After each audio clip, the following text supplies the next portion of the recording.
$12. That's what they paid for Martha Wheeler and her 3 children. The auctioneer's hammer cracked like a gunshot, and the crowd dispersed like they'd just bought cattle, not a pregnant woman begging for mercy. 5-year-old Grace hadn't spoken in 6 weeks. 7-year-old Tommy was crying so hard he couldn't breathe. 10-year-old Samuel stood in front of his mother with his fists raised, ready to fight grown men twice his size. And the stranger who'd just bought them, a man with dead eyes and blood on his knuckles, was walking toward them through the snow.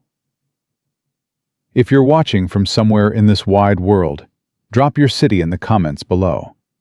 I want to see how far this story travels. Hit that subscribe button and stay with me until the end, because what happens next will shatter everything you think you know about mercy, survival, and what it really means to choose family when the whole world has already thrown you away. The hammer fell. Martha felt it in her bones, that final crack of wood against wood that meant her children now belonged to someone else. She pulled Grace tighter against her chest and watched the stranger count out bills with hands that looked like they'd broken things. Broken people. "Mama!" Tommy's voice was barely a whisper. "Mama, I'm scared." "Hush, baby." "But Mama, I said hush." Samuel stepped closer to her, his small body rigid with fury. "I won't let him take us. I'll fight him, Mama. I'll kill him if I have to." "You'll do no such thing." Martha grabbed his arm hard enough to bruise. "You'll stay quiet and you'll stay alive. That's all that matters now. You hear me?"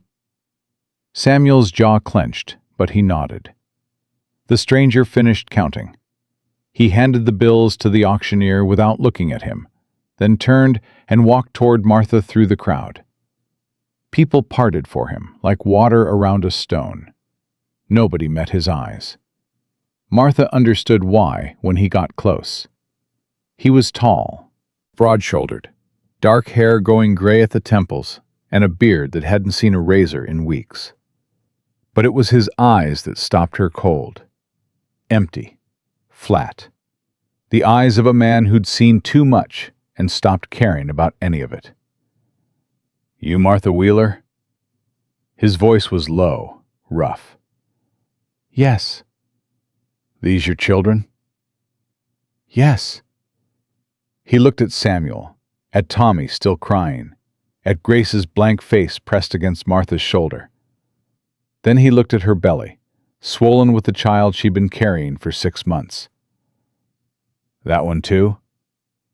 Martha's hand moved protectively over her stomach. "Yes." The stranger nodded once. "My wagon's at the end of the street. We leave in 10 minutes. You got belongings?" "Nothing." The word tasted like ash. "They took everything." "Then we leave now." He turned and started walking. Martha didn't move. The stranger stopped, turned back. Something flickered in those dead eyes. Not anger, not impatience, just a kind of weary resignation. "You coming or not?" "Where are you taking us?" "My ranch, 20 miles north." "Why?" The question hung in the frozen air between them. Behind Martha, she could feel the crowd watching, waiting, hungry for whatever came next. The stranger looked at her for a long moment.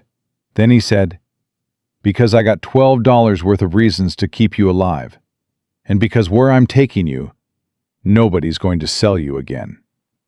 He turned and kept walking. Martha looked down at her children, at Samuel's fury, at Tommy's terror, at Grace's terrible silence. Then she followed the stranger into the snow. The wagon was old but solid, pulled by 2 horses that stamped impatiently in the cold. The stranger helped Martha climb up onto the bench seat, his grip firm but not rough, then lifted Tommy and Grace into the back, where blankets had been spread over hay. Samuel refused his help. He climbed up himself, glaring at the stranger the whole time. "Stubborn," the stranger said. It wasn't a question. He's protective. He's 10. He's been the man of our family for 4 months. Martha's voice hardened. Since his father died in a mine collapse and left us with nothing but debts and a brother-in-law who thinks he owns us. The stranger's eyes flickered, just for a second. Ezra Wheeler. Martha's blood froze. How do you know that name? I know a lot of names. He climbed onto the bench beside her and took the reins. Ezra Wheeler's been putting the word out for 3 months, looking for his brother's widow and her children, offering money for information. And you're going to turn us in? If I was going to turn you in, I wouldn't have paid $12 for you. He clicked his tongue and the horses started moving. I would have just told the auctioneer who you were and collected the reward. Martha's hands were shaking. She pressed them flat against her thighs to make them stop. Then why did you buy us?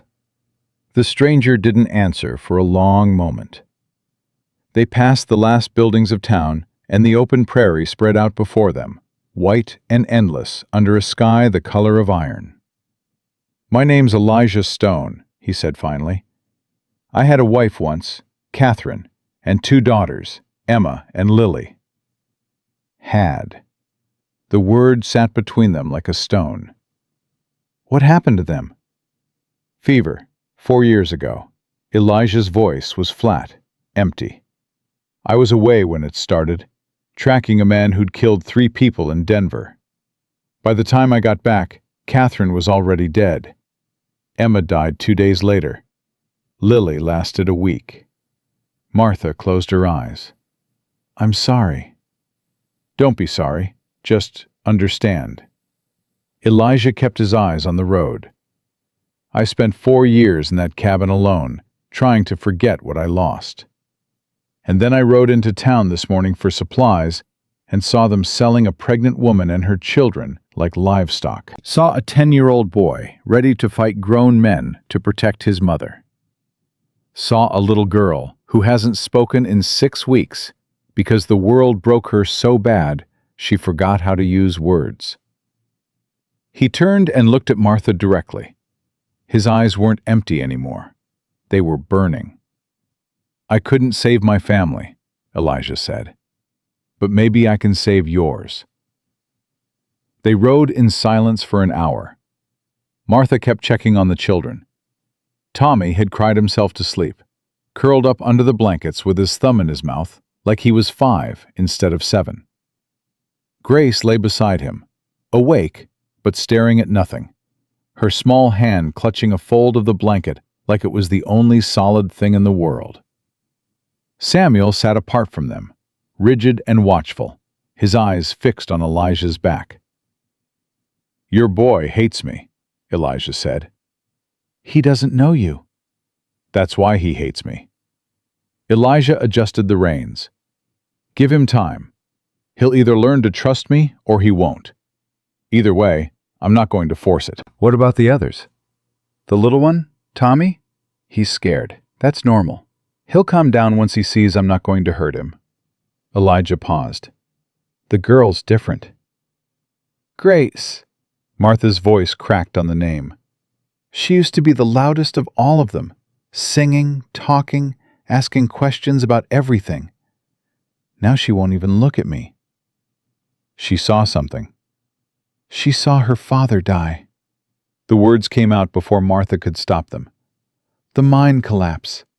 She was there when they brought the bodies up. She saw William's face. Elijah was quiet for a long moment. How old was she? 5. She turned 5 3 days before it happened. Jesus. Don't. Martha's voice was sharp. Don't you dare pity her. She doesn't need pity.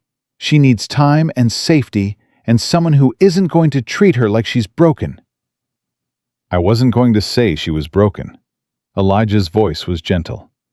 I was going to say, I understand. Martha looked at him, at the hard lines of his face, the gray in his hair, the scars on his hands. How could you possibly understand? Because my daughter Lily was 4 when she died. And in that last week, when the fever was burning her up and she knew she wasn't going to make it. She stopped talking too. Just looked at me with these big eyes, like she was trying to tell me something, but couldn't find the words. Elijah's jaw tightened. I still don't know what she was trying to say. Martha didn't know what to respond to that, so she said nothing. They rode on. The ranch appeared as the sun was starting to set, painting the snow in shades of orange and red. It was small, a log cabin, a barn, a chicken coop, and a corral where 2 horses stood watching their approach. It's not much, Elijah said, but it's warm and it's safe, and nobody knows it exists except me. And now us. And now you.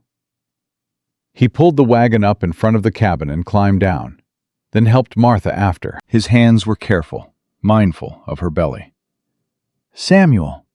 Elijah looked up at the boy, who was still sitting rigid in the wagon bed. Help your brother and sister down. Your mother needs to rest. Samuel's eyes narrowed. Don't tell me what to do. Samuel. Martha's voice was a warning. It's fine. Elijah held up a hand. Boy's got every right to be angry. But anger won't keep his family warm tonight. Work will. He looked at Samuel steadily. You want to protect them? Help me get them inside. Then you can hate me all you want. Samuel's jaw worked. For a moment, Martha thought he would refuse. Then he turned and lifted Grace down from the wagon, careful and gentle despite his fury. Tommy followed, stumbling on sleepy legs. Samuel caught him before he could fall. Inside, Elijah said. Fire's still burning. Get warm. The children went. Samuel led the way, Grace's hand clutched in his, Tommy trailing behind. Martha watched them go, then turned to Elijah. Thank you. Don't thank me yet. He started unhitching the horses. We've got a long winter ahead, and a man hunting you who isn't going to stop. $12 bought you time, Mrs. Wheeler. What we do with that time is what matters. Martha. Elijah paused. What? My name is Martha. If we're going to be living under the same roof, you might as well use it. He studied her for a moment, then nodded. Martha it is. The cabin was small but well kept. One main room with a fireplace and a cook stove. One bedroom off to the side. A loft above for storage. The children had gathered near the fire. Tommy pressed against Samuel's side. Grace sitting apart and staring at the flames. Martha moved to them immediately, running her hands over their faces, checking for frostbite, for injury, for any damage the day had done that couldn't be seen. I'm fine, Mama. Samuel pushed her hands away. Stop fussing. I'll stop fussing when you're grown and gone. Until then, you'll let me fuss. She turned to Tommy. How are your toes, baby? Cold. Tommy's voice was small. But not hurting anymore. That's good. That means the blood's moving. Martha looked at Grace. And you, sweetheart? How are you feeling? Grace didn't respond. Didn't even acknowledge that Martha had spoken. Martha's heart cracked a little more. The door opened and Elijah came in, stamping snow off his boots. He carried an armload of firewood and stacked it beside the hearth.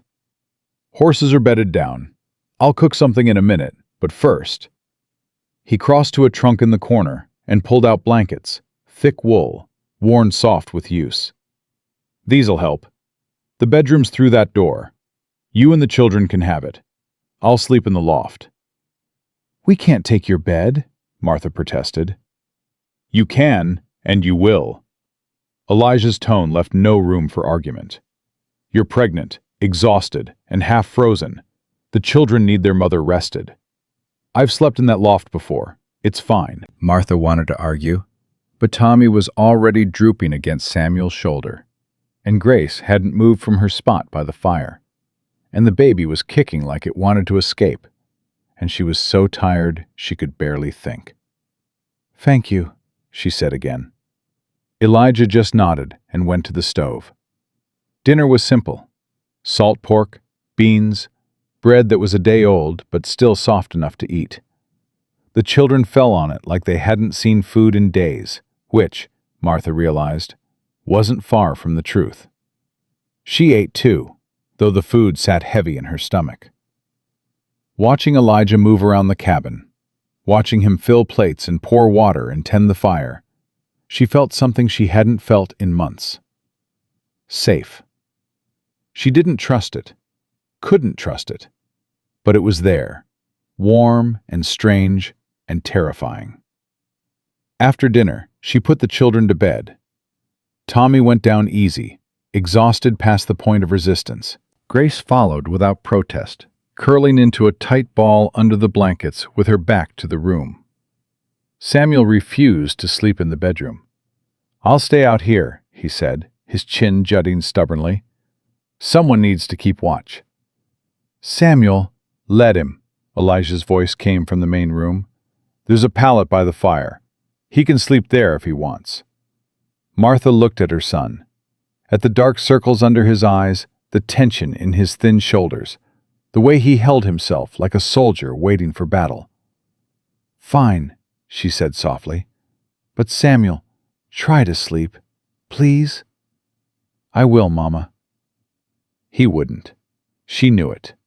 But she was too tired to fight. She went into the bedroom and closed the door, and the last thing she heard before sleep took her was the low murmur of Elijah's voice, saying something to Samuel that she couldn't quite make out. Martha woke to darkness and the sound of crying. She was on her feet before her eyes fully opened, moving toward the sound, her heart pounding. Tommy. It had to be Tommy.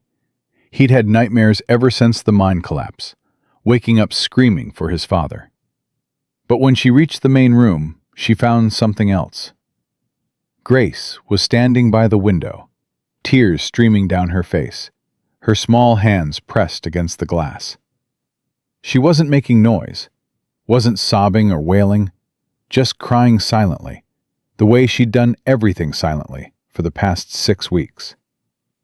And Elijah was crouched beside her, not touching, not speaking, just there. "Grace," Martha rushed forward. "Baby, what's wrong?" Grace didn't answer.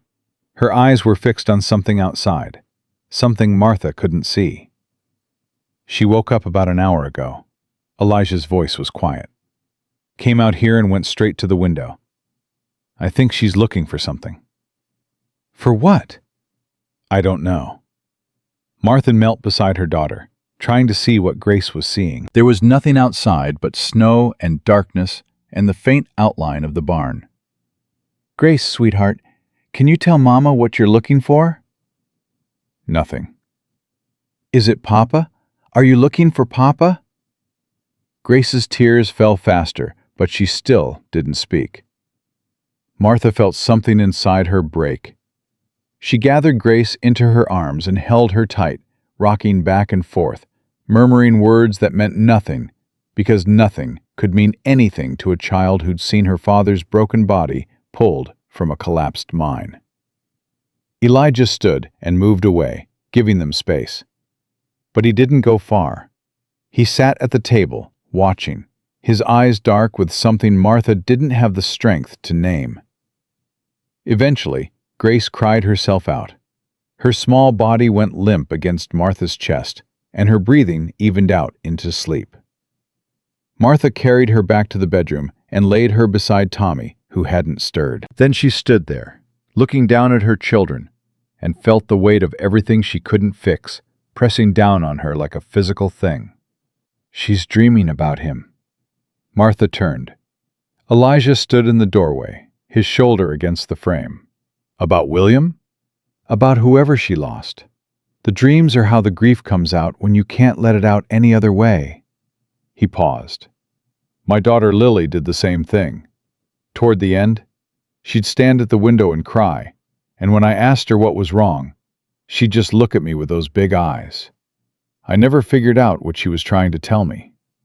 Martha's throat was too tight to speak. "Come on, Elijah said gently. I made coffee.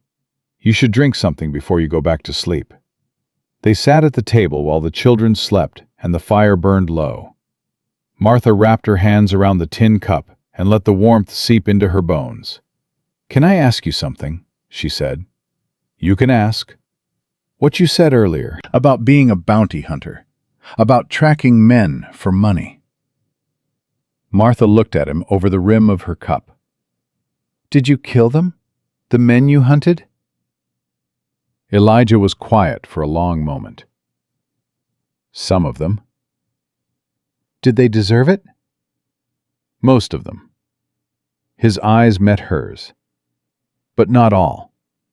And the ones who didn't, those are the ones I see when I close my eyes at night. Then why did you do it? Because I was good at it. Because it paid well. Because it was the only thing I knew how to do. He set down his cup. I grew up in a hard place, Martha. My father was a drunk who beat my mother until she died, and then he beat me until I got big enough to beat him back. By the time I was 15, I'd already killed a man. By 20, I'd killed a dozen. The law called it justice.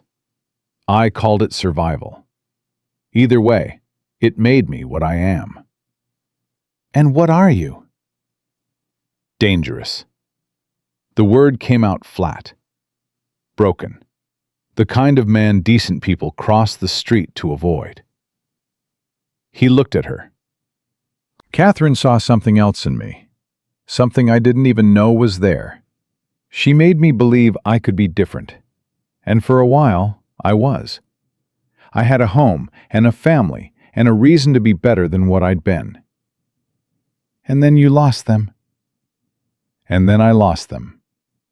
And I've spent 4 years trying to figure out what a man's supposed to do when the only good thing in his life gets taken away. Martha understood that. Understood it in her bones. And what did you figure out? Elijah smiled, but it didn't reach his eyes. Nothing. Not a damn thing.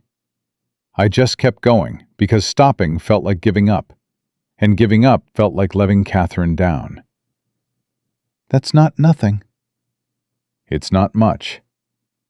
It's more than most people manage. Martha set down her cup. Elijah, I need you to understand something. I'm grateful for what you did today. More grateful than I can say. But I can't be another reason for you to live. I can't be a replacement for what you lost. If that's what you're looking for. It's not, Elijah cut her off. I'm not looking for a replacement. Catherine was Catherine. No one else could ever be her. But standing in that crowd today, watching them sell you and your children like you were livestock, I felt something I haven't felt in 4 years. What? Anger. His eyes met hers. Real anger. The kind that burns. The kind that makes you want to tear the whole damn world apart. He leaned forward. Your brother-in-law, Ezra Wheeler. He did this to you. He's the reason you ended up on that auction block. He's the reason your children are terrified and your daughter can't speak and you're running for your life with a baby in your belly. Yes. Then here's what I want.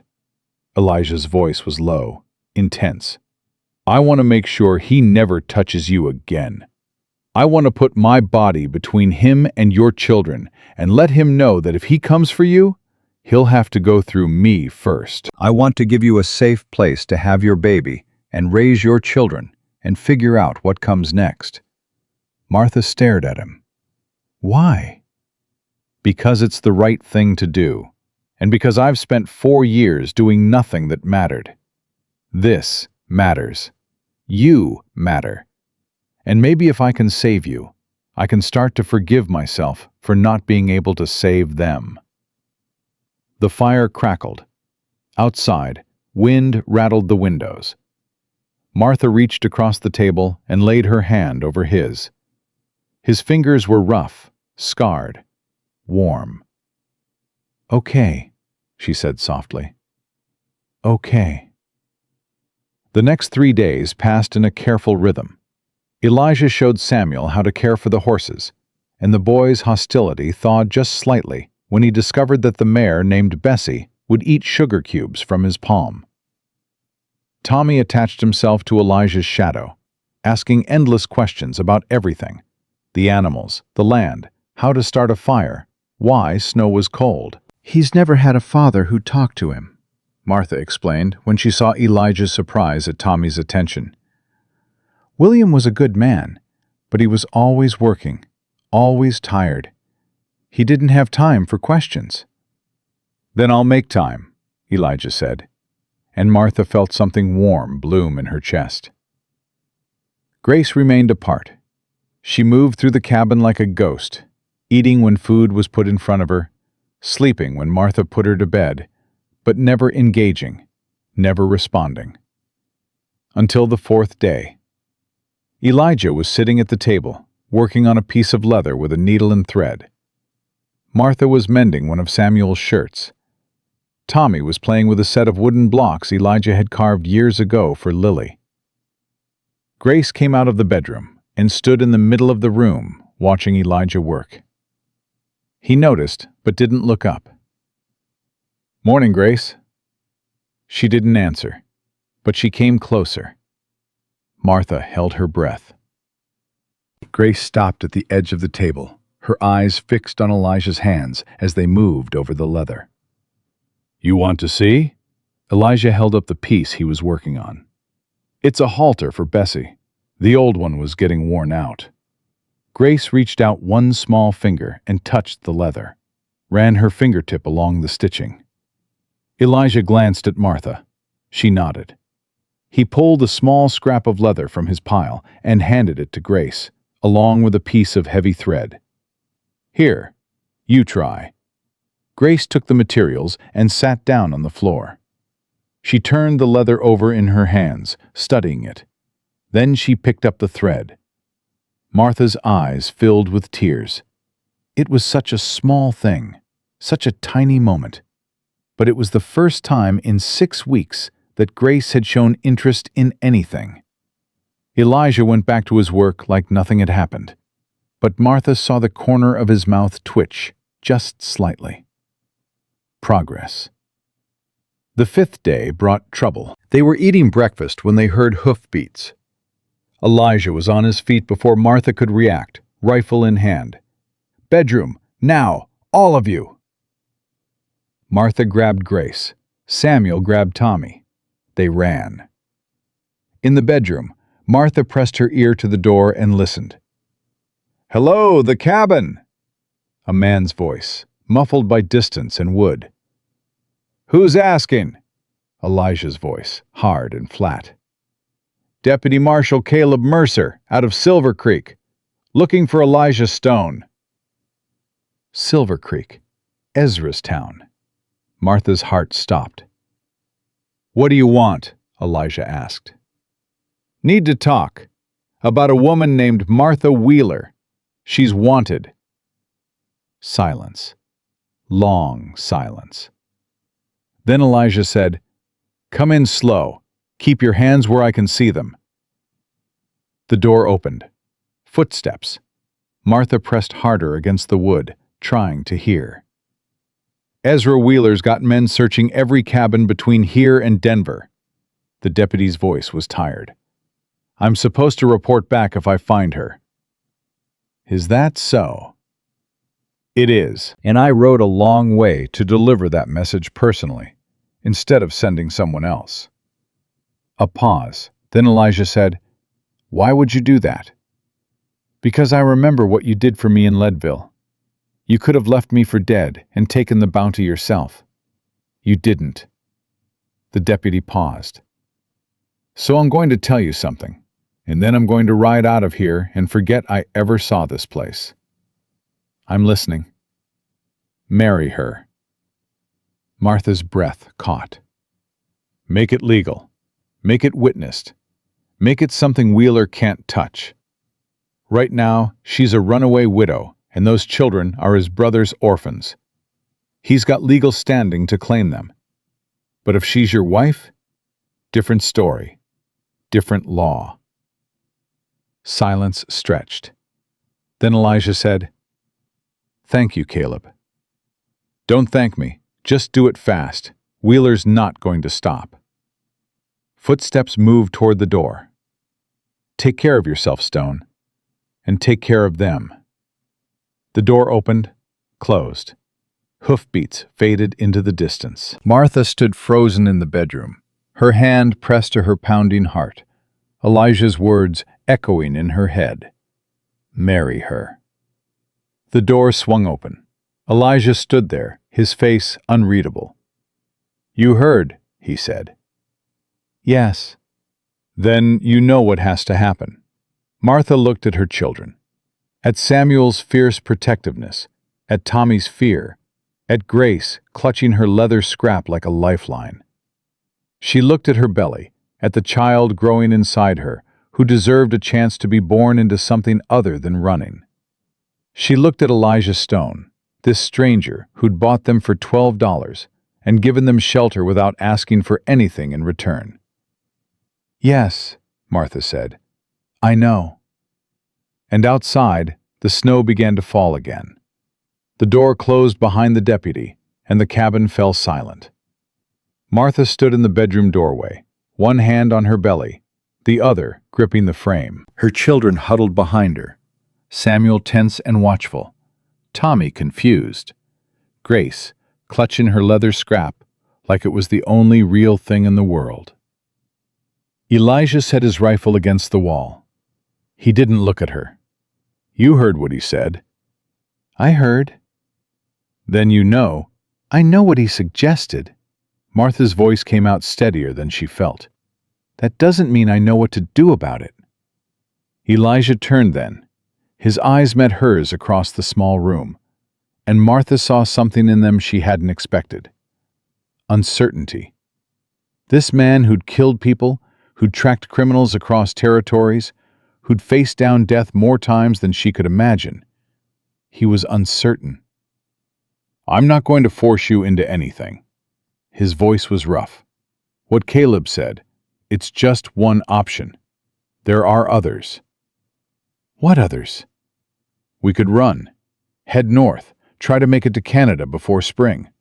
Or go east, lose ourselves in a city big enough that Ezra would never find us." "You said yourself I can't keep running, not in my condition."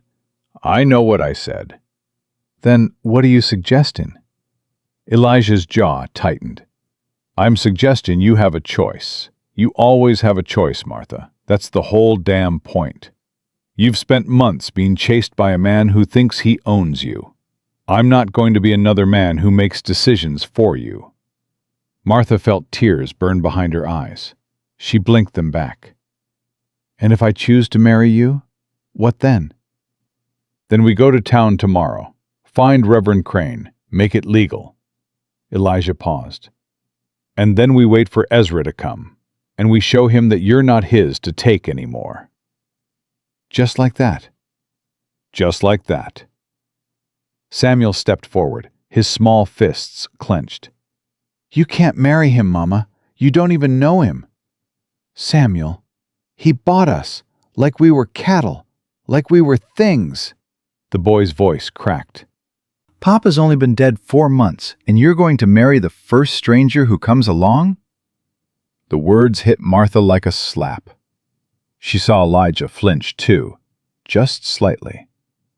"Samuel, listen to me." Martha crouched down so she was eye level with her son.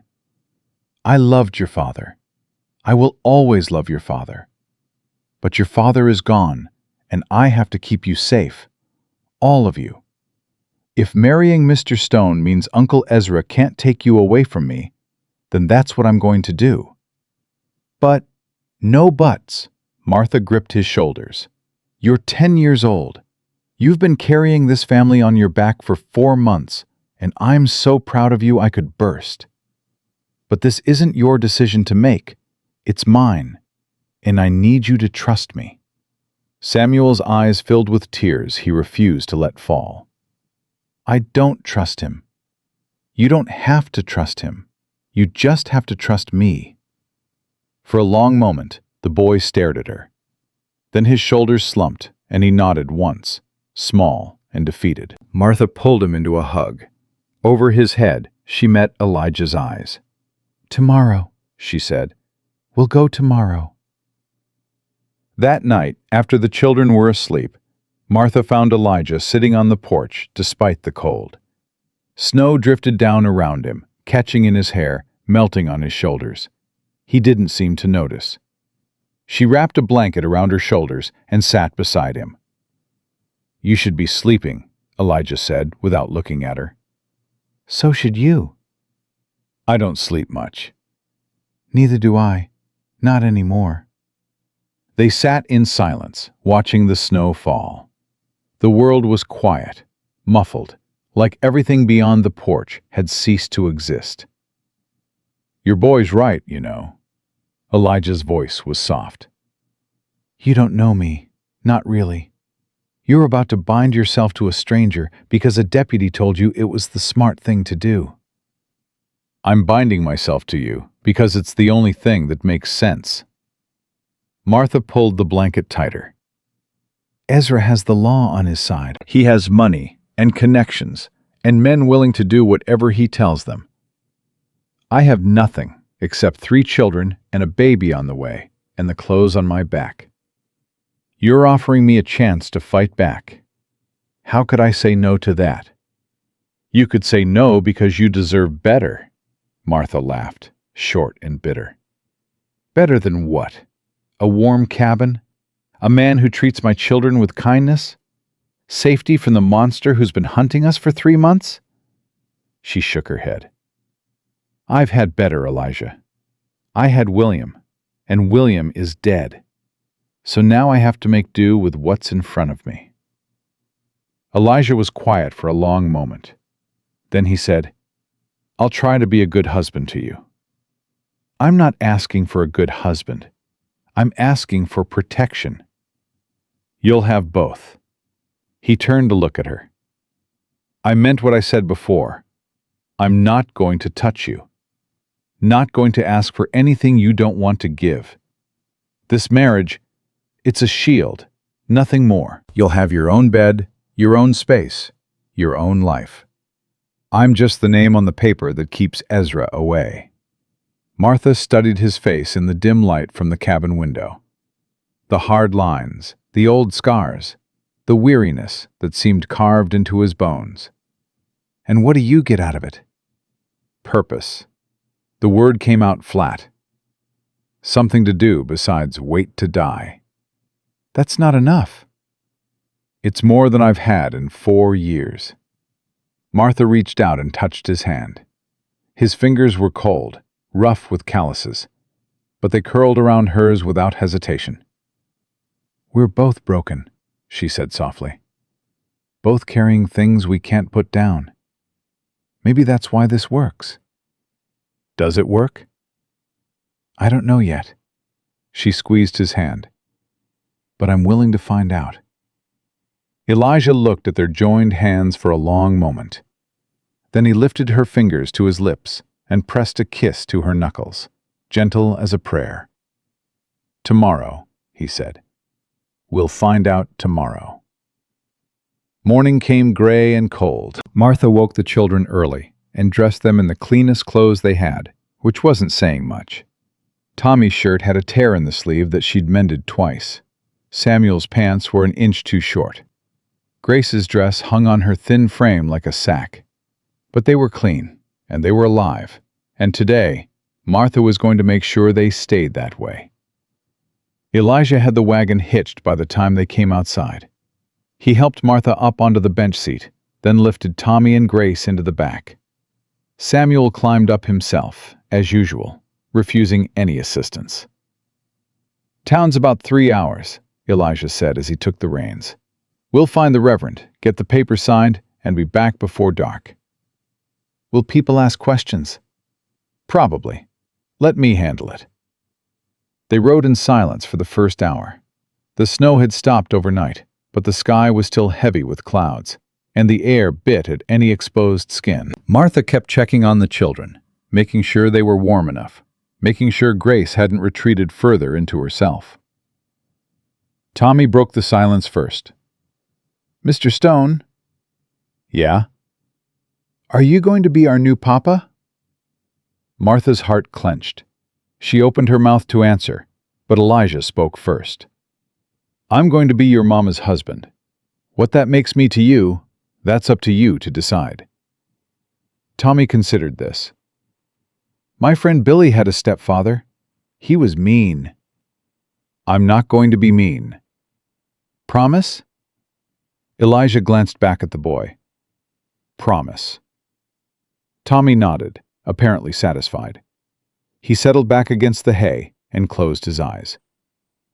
Samuel, predictably, was not satisfied. "You can promise all you want," he said, his voice low and hard. "Doesn't mean anything." "You're right." Elijah kept his eyes on the road. "Words don't mean much. Actions do. So watch my actions, Samuel. Judge me by what I do, not what I say. That's fair, isn't it?" Samuel didn't answer, but some of the tension went out of his shoulders. Grace, as always, said nothing. But when Martha looked back at her, she found her daughter watching Elijah with those big, empty eyes, watching him like she was trying to figure out what kind of creature he was. The town of Silver Creek was bigger than Martha had expected. Wooden buildings lined a main street churned to mud by horses and wagons, and people moved between them with the hurried purpose of folks trying to stay warm. Martha pulled her shawl up over her hair, suddenly aware of how visible they were. "Ezra's men could be here," she whispered to Elijah. "They could be anywhere. That's why we're not staying long." He pulled the wagon to a stop in front of a small church at the end of the street. "Wait here. I'll find the Reverend." He climbed down and disappeared inside. Martha sat rigid on the bench, her eyes scanning the street for any sign of danger. "Mama?" Tommy's voice came from the back. "I have to use the privy." "Hold it." "But Mama—" "I said hold it." The church door opened and Elijah emerged, followed by a thin man in black clothes.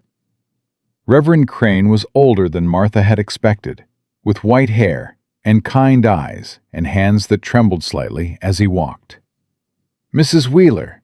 The Reverend stopped beside the wagon and looked up at her. "Elijah tells me you're in need of my services." "Yes, sir." "And this marriage, it's of your own free will? No one's forcing you?" Martha glanced at Elijah. "No one's forcing me." "Then let's get you inside where it's warm." The Reverend smiled gently. "God's house welcomes all who seek refuge." The ceremony was brief. They stood before the small altar, Martha and Elijah side by side, with the children seated in the front pew. Reverend Crane read from a worn Bible, his voice steady despite his trembling hands. "Do you, Elijah Stone, take this woman to be your lawfully wedded wife, to have and to hold, in sickness and in health, for richer or poorer, as long as you both shall live?" "I do." "And do you, Martha Wheeler, take this man to be your lawfully wedded husband, to have and to hold, in sickness and in health, for richer or poorer, as long as you both shall live?" Martha looked at Elijah, at this stranger who had bought her and her children for $12 and offered them everything without asking for anything in return. "I do." "Then by the power vested in me by God and the territory of Colorado, I now pronounce you husband and wife." The Reverend closed his Bible. "You may kiss your bride." Elijah turned to her. For a moment, Martha thought he would skip this part, that he would honor his promise not to touch her even in this small ceremonial way. But instead, he leaned in and pressed his lips to her forehead. Soft, gentle, a promise rather than a claim. "It's done," he said quietly. "You're safe now." Martha's eyes burned. She nodded, not trusting her voice. Behind them, Tommy started clapping. Uncertain, but eager, Samuel sat stone-faced. And Grace. Grace was looking at Martha with something in her eyes that hadn't been there before, something that might have been understanding. The Reverend produced papers for them to sign. Martha wrote her name with a shaking hand. Martha Stone now, not Martha Wheeler, and watched Elijah sign beside her. The Reverend added his signature as witness, and it was done. Legal. Binding. Real. "I'll file these with the county clerk this afternoon," Reverend Crane said. "By tomorrow, it'll be official record. Anyone who questions the validity of this marriage will have to answer to God and the law both." "Thank you, Reverend." Elijah shook the old man's hand. "I won't forget this. Don't thank me. Just take care of her." Crane looked at Martha with those kind eyes. "Take care of all of them." They were loading back into the wagon when it happened. A man stepped out of the general store across the street and stopped dead. He was big, broad-shouldered, with a face that looked like it had been carved from rock. His eyes locked onto Martha, and his lips curved into a smile that made her blood run cold. "Well, well," his voice carried across the muddy street. "Mrs. Wheeler, fancy seeing you here." Martha's heart stopped. "Who is that?" Elijah's voice was low, dangerous. "One of Ezra's men, his foreman. Name's Garrett." Elijah stepped in front of her, putting his body between her and the man across the street. "Get in the wagon. Keep the children down." "Elijah!" "Now, Martha." She climbed up, pushing Tommy and Grace flat in the wagon bed. Samuel started to rise, his face fierce, but Martha grabbed his arm. "Stay down. Don't move. Don't speak." Garrett was crossing the street now, his smile widening with every step. 2 more men had emerged from the store behind him, following like shadows. "Mr. Wheeler's been real worried about you." Garrett stopped 10 feet from the wagon. 3 months, Mrs. Wheeler. 3 months he's been looking. And here you are, big as life, right in his own town. "Mrs. Stone." Elijah's voice was flat. Garrett's smile faltered. "What?" "Her name is Mrs. Stone now. We were married 10 minutes ago." Something ugly flickered across Garrett's face. "That's a lie." "Ask Reverend Crane. He performed the ceremony. It's legal, witnessed, and filed." Elijah took a step forward. "Which means you have no business with my wife." "Your wife." Garrett spat the words like they were poison. "Mr. Wheeler ain't gonna like this." "Mr. Wheeler can go to hell." Garrett's hand moved toward his gun. Elijah moved faster. In one smooth motion, he drew his pistol and had it leveled at Garrett's chest. The 2 men behind Garrett went for their weapons, but they were too slow. Elijah's other hand had already produced a second gun, covering all 3 of them. "You want to die today?" Elijah's voice was calm, almost conversational. "Because I'm real good at helping people die. Ask around. They'll tell you stories." Garrett's face had gone pale. His hand hovered over his gun, not quite touching. "You're making a mistake, mister." "Maybe, but it won't be my last one." Elijah cocked both pistols. "Now here's what's going to happen. You're going to turn around and walk away. You're going to tell Ezra Wheeler that his brother's widow is married now, and she's under my protection. And if he wants to dispute that, he can come find me himself. But if any of you so much as looks at my family again, I'll put you in the ground. All 3 of you. Right here, right now." The street had gone silent. People had stopped to watch, pressed against buildings, peering out of windows. No one moved. Garrett's eyes flickered to the church, where Reverend Crane stood in the doorway, watching. "This ain't over," Garrett said. "No," Elijah agreed. "It's not. But today is. Walk away, Garrett, while you still can." For a long, terrible moment, Martha thought Garrett would draw anyway, thought he would choose death over backing down. Then he turned and walked away. His men followed. Elijah didn't lower his guns until they disappeared around a corner. Jesus Christ. The words came out of Martha's mouth before she could stop them. Elijah holstered his weapons and climbed onto the wagon bench. His hands were steady, his face calm, like he hadn't just threatened to kill 3 men in the middle of a crowded street. "Let's go," he said, before they changed their minds. The ride back was tense and silent. Martha kept checking the road behind them, expecting pursuit, expecting gunfire, expecting something. But the miles passed without incident, and by the time the cabin came into view, her heart had finally started to slow. Elijah pulled the wagon to a stop and sat there for a moment, his hands still on the reins. "I'm sorry," he said quietly. "For what?" "For scaring you. For scaring the children." He finally looked at her. "That man, Garrett, he wouldn't have backed down for words. He only understands one thing, and I gave it to him. But I know that's not what you signed up for." Martha studied his face. The hard lines, the old scars, the weariness that seemed to go bone deep. "What I signed up for," she said slowly, "was a man who would protect my family. You did that. I threatened to kill 3 people. You didn't kill them. You gave them a choice. They chose to walk away." She reached out and touched his arm. "Elijah, I grew up in hard country. I know what men like Garrett are. I know what it takes to make them back down. You did what you had to do." Elijah's jaw tightened. "Catherine hated it when I did things like that." "I'm not Catherine." He looked at her then, really looked, and Martha saw something shift in his eyes.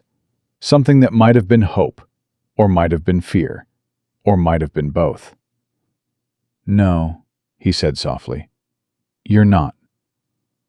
That night, after the children were in bed, Martha found Elijah in the barn. He was brushing Bessie, long, slow strokes that seemed more for his benefit than the horses'.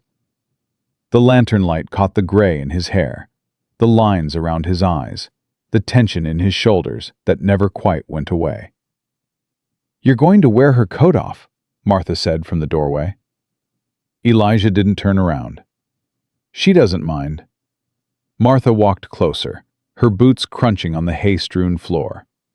She stopped beside him and ran her own hand along Bessie's flank. The mare's coat was warm, smooth, alive. "Samuel talked to me after dinner," Martha said. "Yeah?"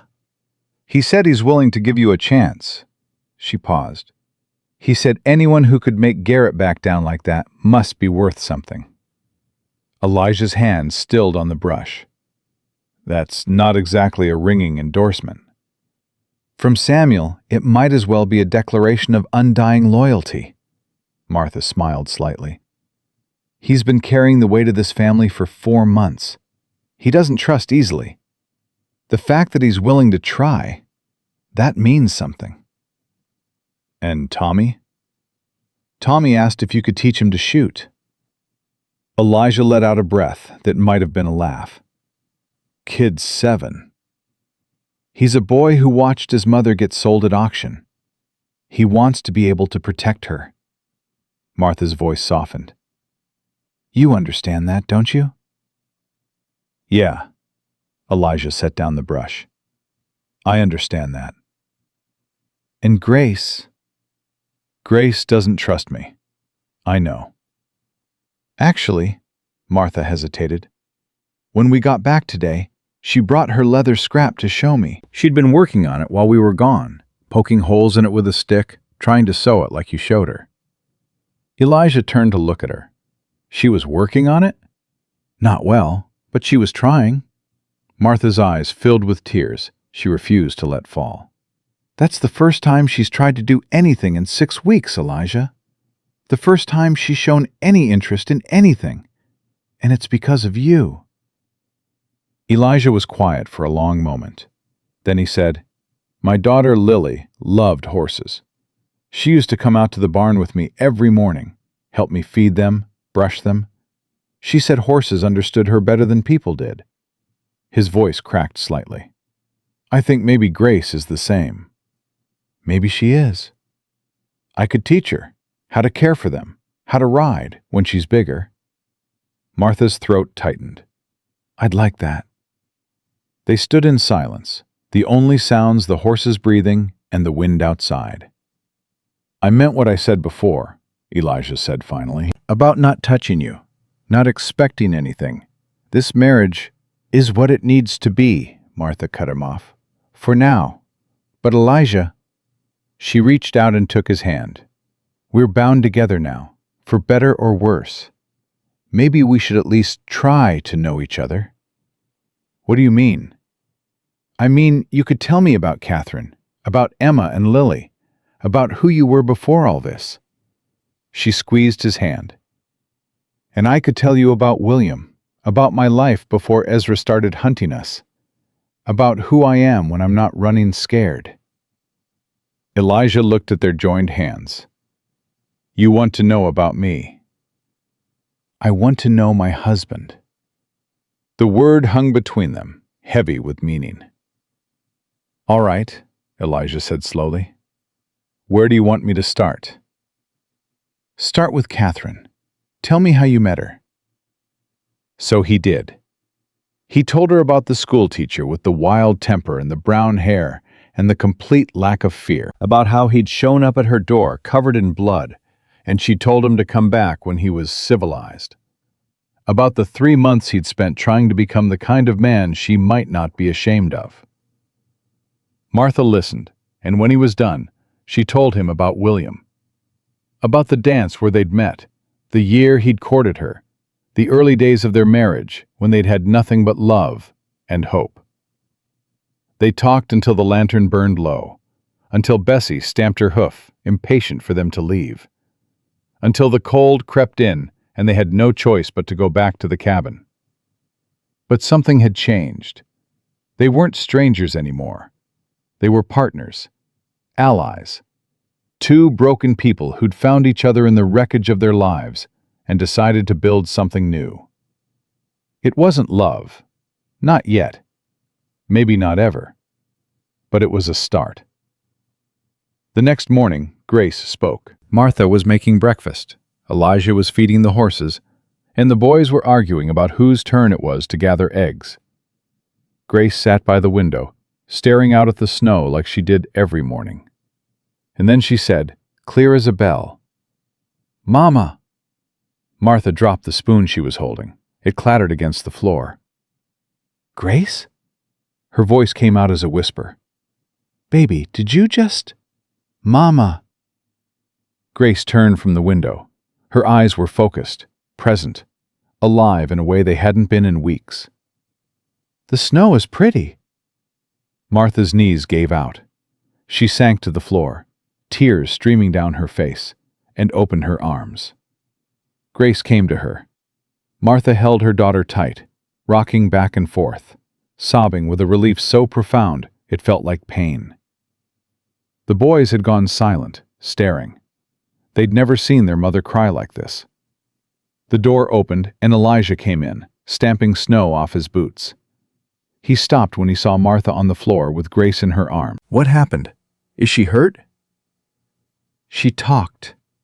Martha looked up at him, tears and joy and grief all tangled together on her face.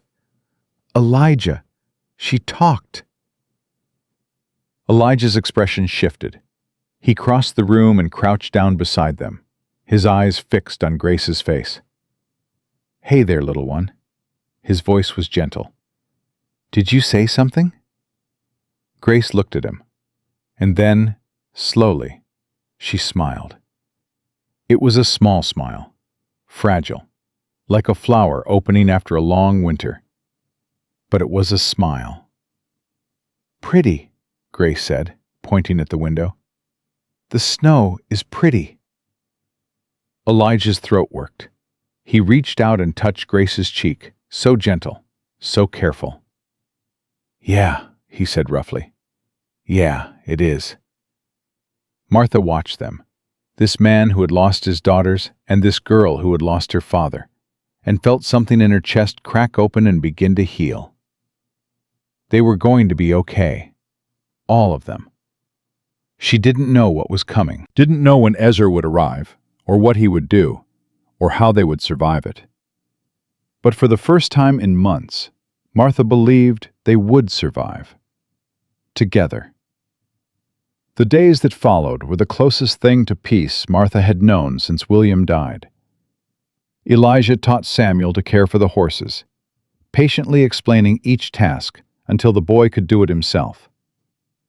Tommy followed Elijah everywhere, a shadow full of questions that never seemed to end. And Grace was slowly, carefully, coming back to life. She didn't speak much. A few words here and there, always soft, always hesitant. But she was present now, watching, listening, engaging in ways she hadn't for weeks. She started helping Martha with small tasks, stirring the porridge, folding blankets, setting the table for meals. And every evening, she sat with Elijah while he worked on his leather projects, her small hands busy with the scrap he'd given her. "She's healing," Martha said one night, watching them from across the room. Elijah glanced up. "She's strong, like her mother." "I'm not strong." "You're the strongest person I know." He went back to his work. "You've kept 4 lives going through 3 months of hell. That takes more strength than anything I've ever done." Martha didn't know what to say to that, so she said nothing. But later, when the children were asleep and the cabin was quiet, she found herself standing in Elijah's doorway. He looked up from the book he was reading. "Something wrong?" "No," Martha hesitated. "I just wanted to say thank you." "For what?" "For Grace, for Samuel, for Tommy." She took a breath. "For giving us a chance to be a family again." Elijah set down his book. "You don't have to thank me for that." "Yes, I do. Because you didn't have to do any of it. You could have left us on that auction block. You could have turned us away when we showed up on your doorstep. You could have—" "Martha?" He stood up and crossed to her. "Stop." She stopped. "I didn't do any of this to be thanked. I did it because it was right. Because you needed help, and I could give it. That's all." "That's not all," Martha met his eyes. "You did it because you're a good man. A decent man. Whatever you did before, whoever you used to be, that's who you are now." Elijah's expression flickered. For a moment he looked almost vulnerable. "I'm not a good man," he said quietly. "I've done things you can't imagine. Things that would make you sick if you knew." "Then tell me." "What?" "Tell me." Martha stepped closer. "Tell me the worst thing you've ever done, and then let me decide whether it changes anything." Elijah stared at her for a long moment. Then he turned away. "There was a man," he said slowly, "in Arizona. I was hunting him for a bounty. He'd killed 3 people, including a child. I tracked him for 2 weeks through the desert. When I finally caught him, he begged for mercy. Said he had a family. Said he'd changed." Martha waited. "I killed him anyway. Shot him in the back while he was running." Elijah's voice was flat. "Afterward, I found out he'd been telling the truth. He did have a family, a wife and 2 boys. I'd made them orphans, just like the man he'd killed had made someone else orphans." "Elijah." "That's who I am, Martha. That's what I'm capable of. I killed a man who was running away, who was begging for his life, and I didn't feel anything. Not then, not for years afterward." He finally turned to face her. "So don't call me a good man. Don't pretend I'm something I'm not." Martha looked at him, this man with blood on his hands and pain in his eyes, and a heart that was somehow still capable of tenderness. "You felt something eventually," she said quietly, "or you wouldn't be telling me this." Elijah's jaw clenched. I felt it when my daughters died, when I held Lily in my arms and watched her stop breathing. I felt it then, and I felt it every day since. That's what guilt is, Elijah.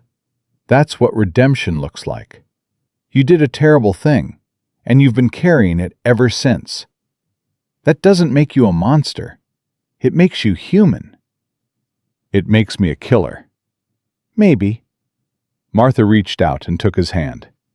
But it also makes you someone who understands what it costs to hurt people. Someone who knows the weight of it. And that's why I trust you with my children. Because you know what it means to take a life, and you choose not to. Elijah looked at their joined hands. When he spoke, his voice was rough. Catherine used to say something like that. She said the men who were most dangerous were the ones who didn't understand what they were capable of. That knowing made you careful, made you choose. She sounds wise. She was the best person I ever knew. His fingers tightened around hers. Until now. Martha's breath caught. Elijah, I'm not trying to replace her. I'm not trying to make you into something you're not. But Martha. He looked up at her, and his eyes were burning. You make me want to be better. You and your children. You make me want to try. Then try. Martha stepped closer, close enough that she could feel the warmth of him. Try with me. That's all I'm asking. Elijah lifted his hand and touched her face.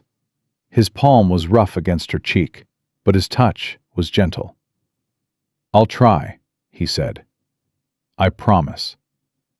And outside, in the darkness, the snow kept falling.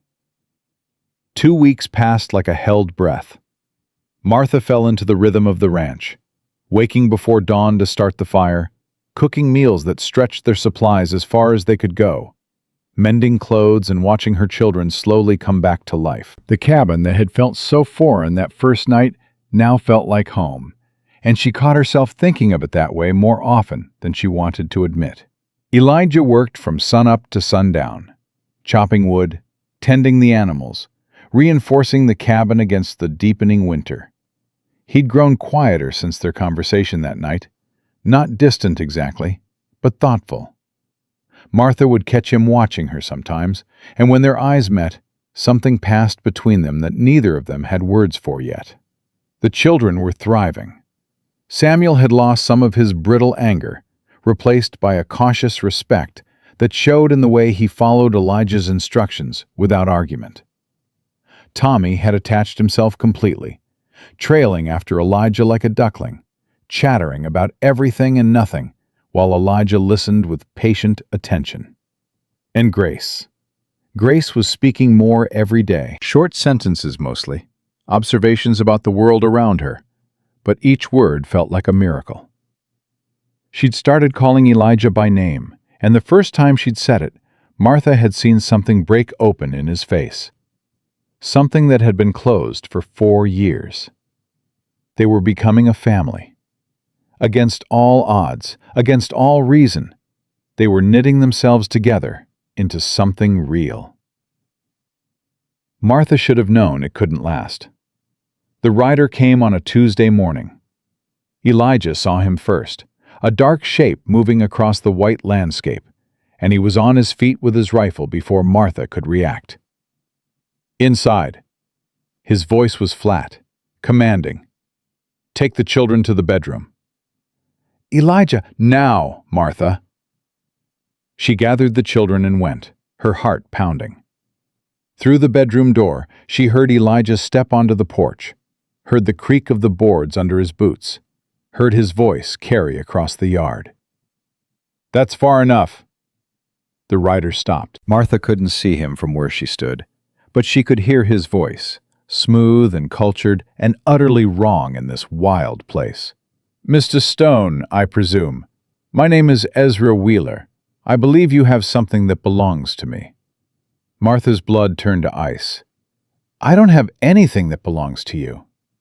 Elijah's voice was steady. "And if you've come looking for trouble, you've found it." "I'm not looking for trouble." Ezra's voice was pleasant, reasonable, the voice of a man discussing business over dinner. "I'm looking for my brother's widow and her children. I have legal documents establishing my guardianship. I have the support of the territorial marshal, and I have every right to collect what's mine. She's not yours. She was my brother's. That makes her my responsibility." "She's my wife!" The words cracked like a whip. "We were married 2 weeks ago. Reverend Crane performed the ceremony. The papers have been filed with the county clerk." Whatever claim you think you have, it's gone. Silence. Long silence. When Ezra spoke again, his voice had lost its pleasant edge. "You married her." "I did." "After knowing her for what, a week? 2 weeks?" A laugh, cold and sharp. "Mr. Stone, I'm a reasonable man. I understand desperation. You saw a pretty woman in a bad situation and you thought you could save her. Very noble. But this marriage is a sham, and we both know it. Let me take what's mine, and I'll forget this ever happened. Nothing here is yours. The children are my blood. The children are my stepchildren now, legally, binding." Another silence. Martha pressed her ear harder against the door, straining to hear. "You're making a mistake." Ezra's voice had gone soft, dangerous. "I came here alone as a gesture of good faith. But I have men, Mr. Stone, many men, and the law on my side. The law says she's my wife. The law says those children are under my protection. If you want to dispute that, take it to a judge. But if you set foot on my property again, I'll put a bullet in your chest and let God sort out who is right." "You're threatening me." "I'm promising you." Hoofbeats, moving away. Martha sagged against the wall, her knees weak with relief. But when Elijah came back inside, his face told her the truth. This wasn't over. It was just beginning. "He'll be back," Elijah said that night, after the children were asleep. "A man like that doesn't back down. He'll find another way." Martha sat across from him at the table, her hands wrapped around a cup of coffee that had long since gone cold. "What kind of way?" "Legal, maybe. He'll try to prove the marriage is fraudulent, that you were coerced. Or he'll claim I'm unfit, my history as a bounty hunter, the things I've done. A good lawyer could make me look like a monster."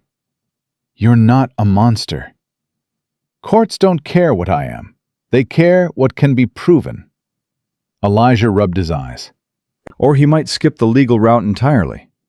Come back with enough men to take what he wants and deal with the consequences later." "Would he do that?" "You know him better than I do. Would he?" Martha thought about Ezra, about the way he'd looked at her at William's funeral, like she was a prize he'd finally won.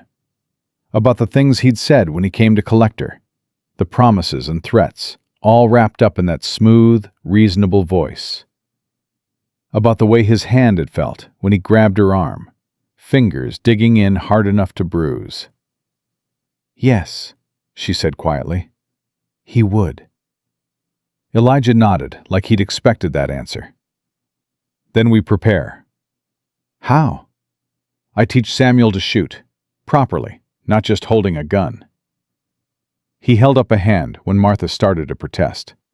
"He's 10 years old, and there's a man coming who might try to take his family. He deserves to be able to fight back." "He's a child." "I was younger than him when I learned." Elijah's voice was flat. "And I survived because of it." Martha wanted to argue.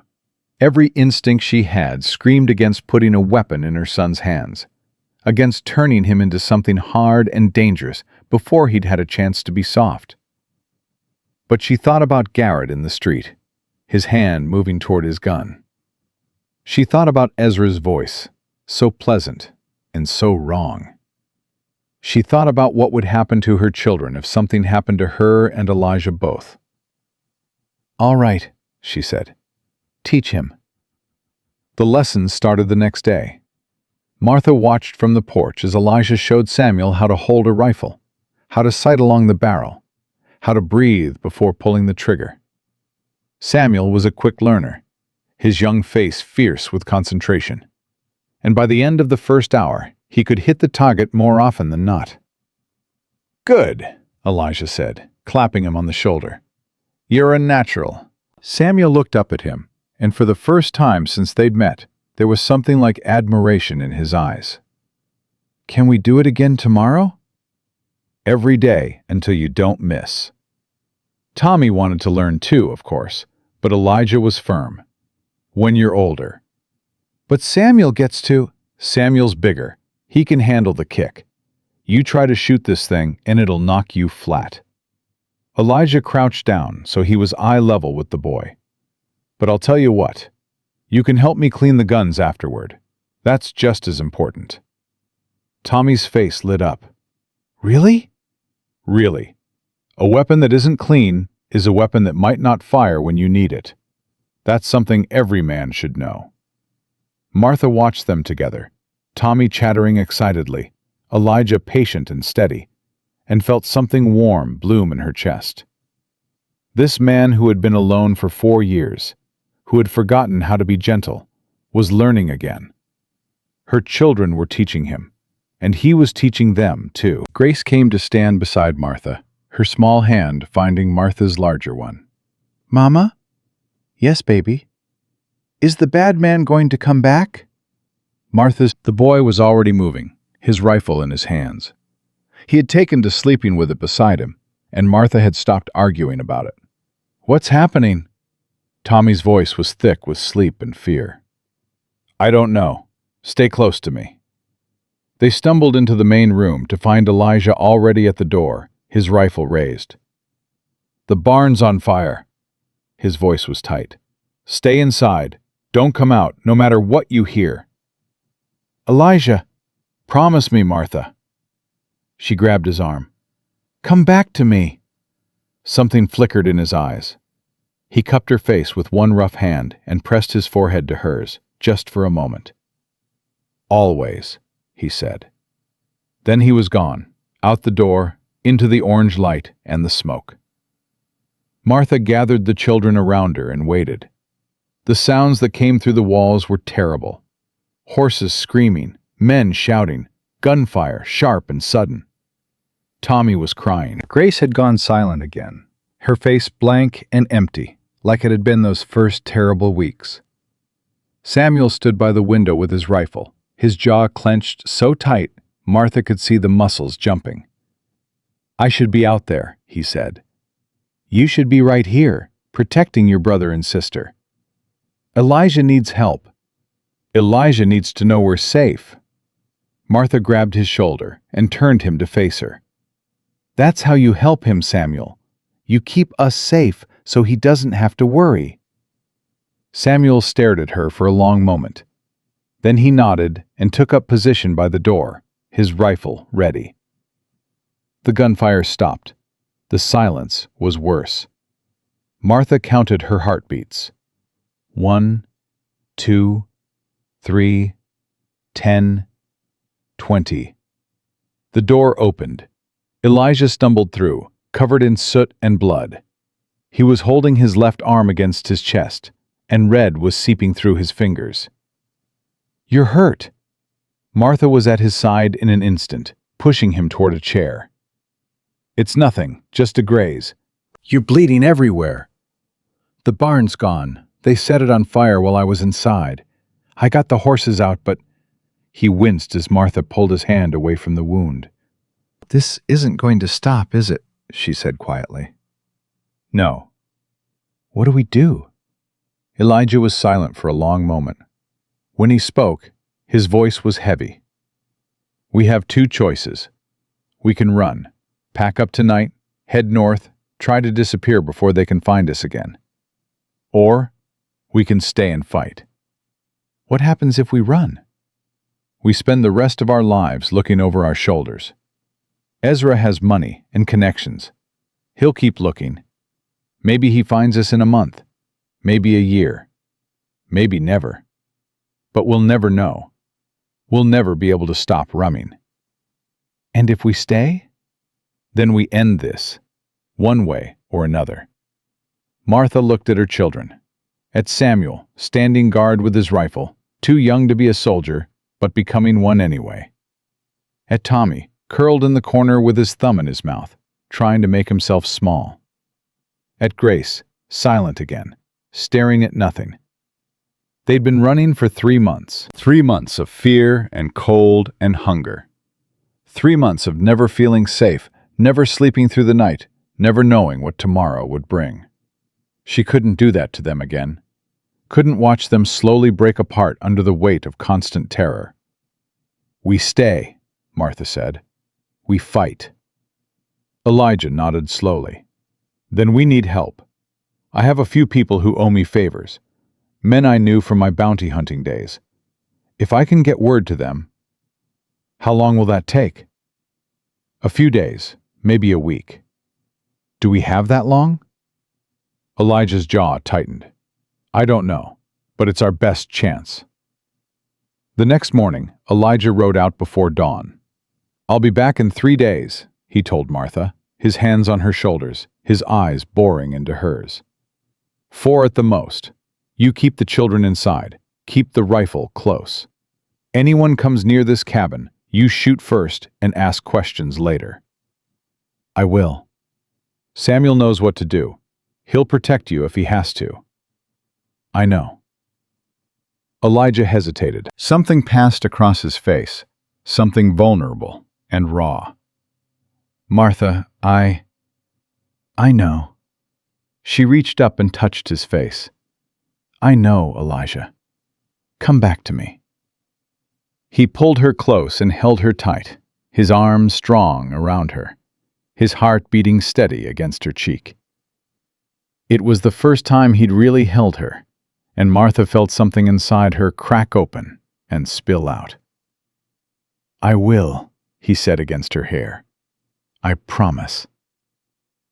Then he was gone, riding into the gray dawn, and Martha was alone with her children and her fear. The first day passed without incident. Martha kept the children busy with chores, with lessons, with anything that would keep their minds occupied. Samuel took his guard duty seriously, patrolling the cabin with his rifle, checking the windows, watching the road.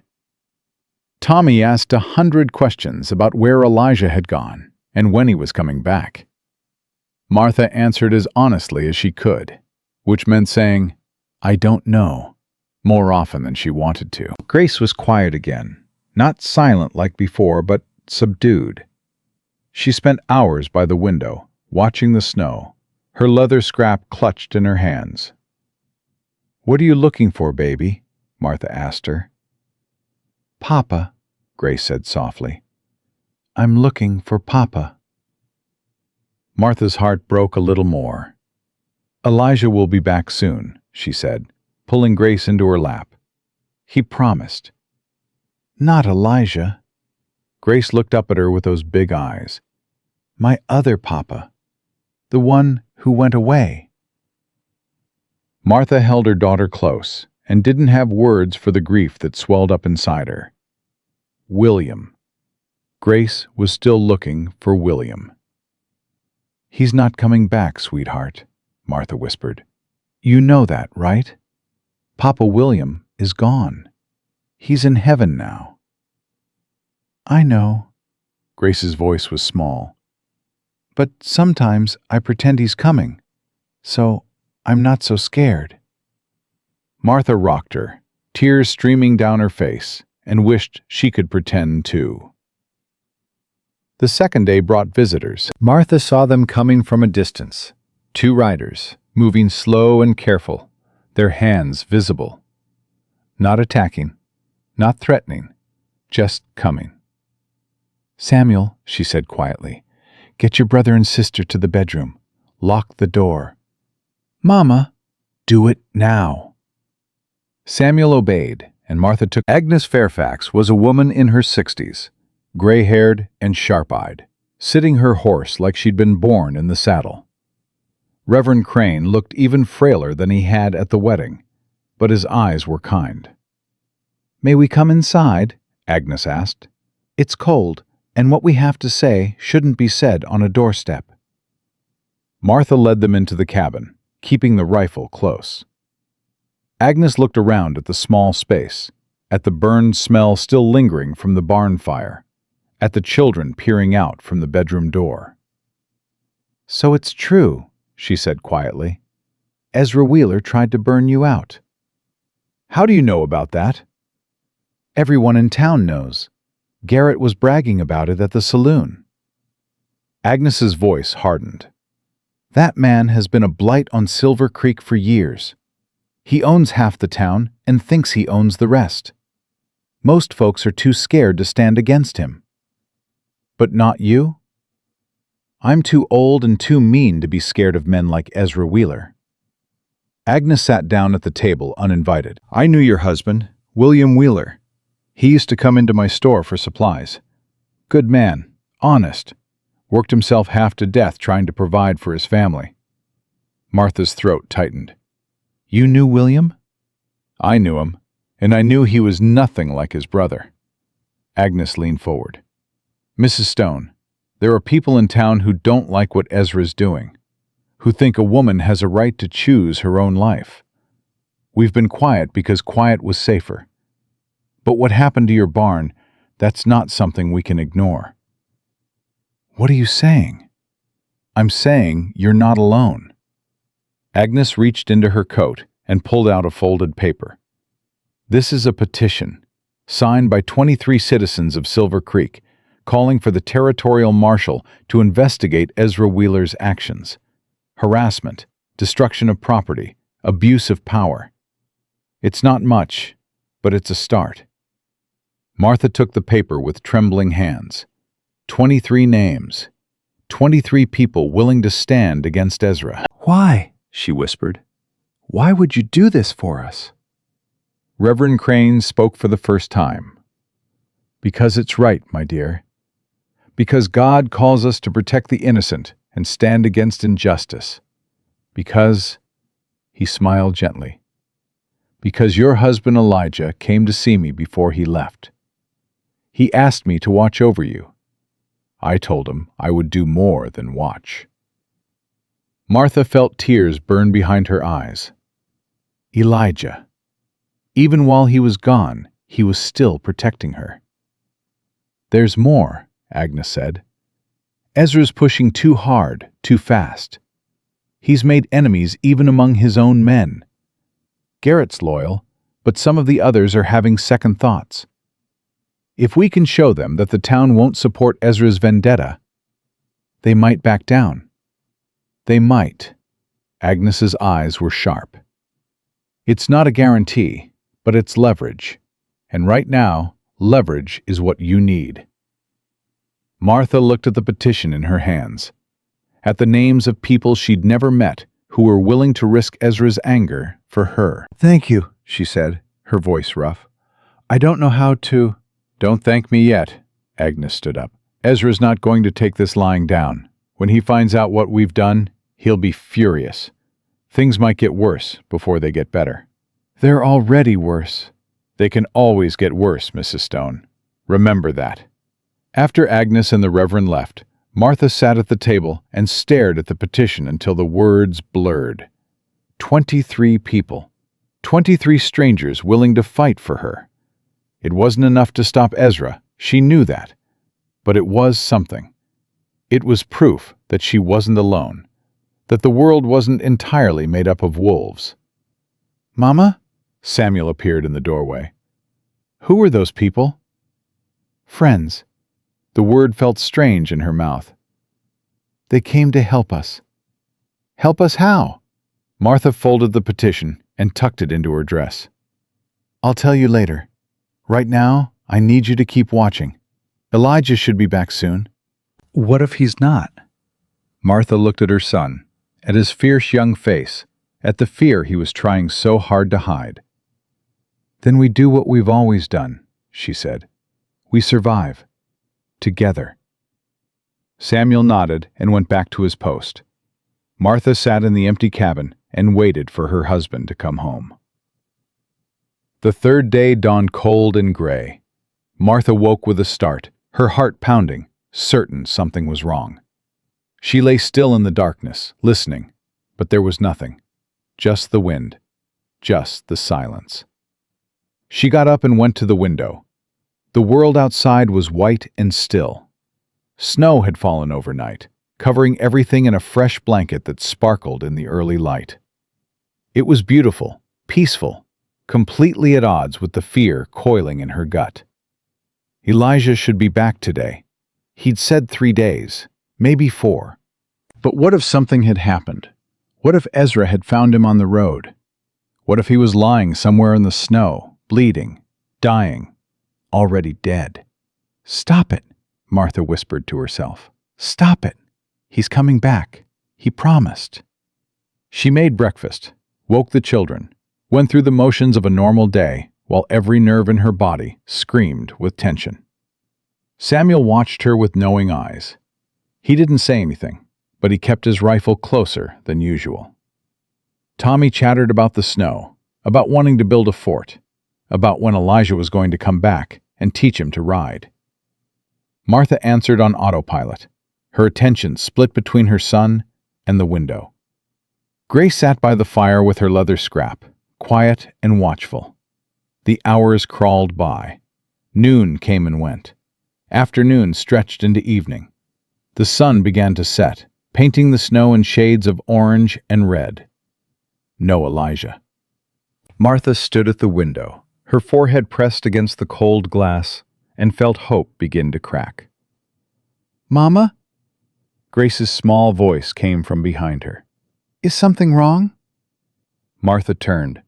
Her daughter stood in the middle of the room, her leather scrap clutched to her chest, her eyes too big in her thin face. "No, baby. Everything's fine." "You're lying." The words hit Martha like a slap. She stared at her daughter, at this 5-year-old who had seen too much and learned too young that adults couldn't always be trusted. "Grace, Elijah's not coming back, is he?" Grace's voice was steady, too steady. "He's gone, like Papa, like everyone." "That's not true." Martha crossed the room and knelt in front of her daughter. "Elijah is coming back. He promised me. He promised." "Papa promised too. He said he'd always come home. And then he didn't." Martha's heart shattered. She pulled Grace into her arms and held her tight, rocking back and forth, tears streaming down her face. This was what she'd done to her children. This was the legacy of loss and fear she'd given them. A world where promises meant nothing and everyone they loved went away. "I know, baby," she whispered. "I know Papa promised. And I know he wanted to come home more than anything. But sometimes bad things happen that we can't control. Sometimes people leave even when they don't want to. Is Elijah going to leave?" "No." Martha pulled back and looked into her daughter's eyes. "No, Grace. Elijah is not going to leave. He's going to come back. And he's going to be with us. And we're going to be a family. I believe that. I need you to believe it too." Grace stared at her for a long moment. Then slowly she nodded. "Okay, Mama. I'll try." Martha hugged her again, and over Grace's shoulder she saw Samuel at the window, his body suddenly rigid. "Someone's coming," he said. Martha's blood ran cold. She set Grace down and moved to the window, her hand finding the rifle by instinct. A single rider coming fast from the south, too far away to identify. "Get your brother and sister to the bedroom," Martha said. "Mama, if it's Ezra..." "Then I'll deal with him. Go." Samuel hesitated for just a moment. Then he grabbed Tommy and Grace and hustled them toward the bedroom. Martha raised the rifle and waited. The rider came closer. Closer. And then she saw him. Dark hair, broad shoulders, a familiar way of sitting in the saddle. Elijah. Martha dropped the rifle and ran. She was off the porch and into the snow before she knew she was moving, running toward him through the cold, her heart pounding so hard she could barely breathe. Elijah saw her coming and swung down from his horse, and then she was in his arms, holding him so tight her muscles screamed.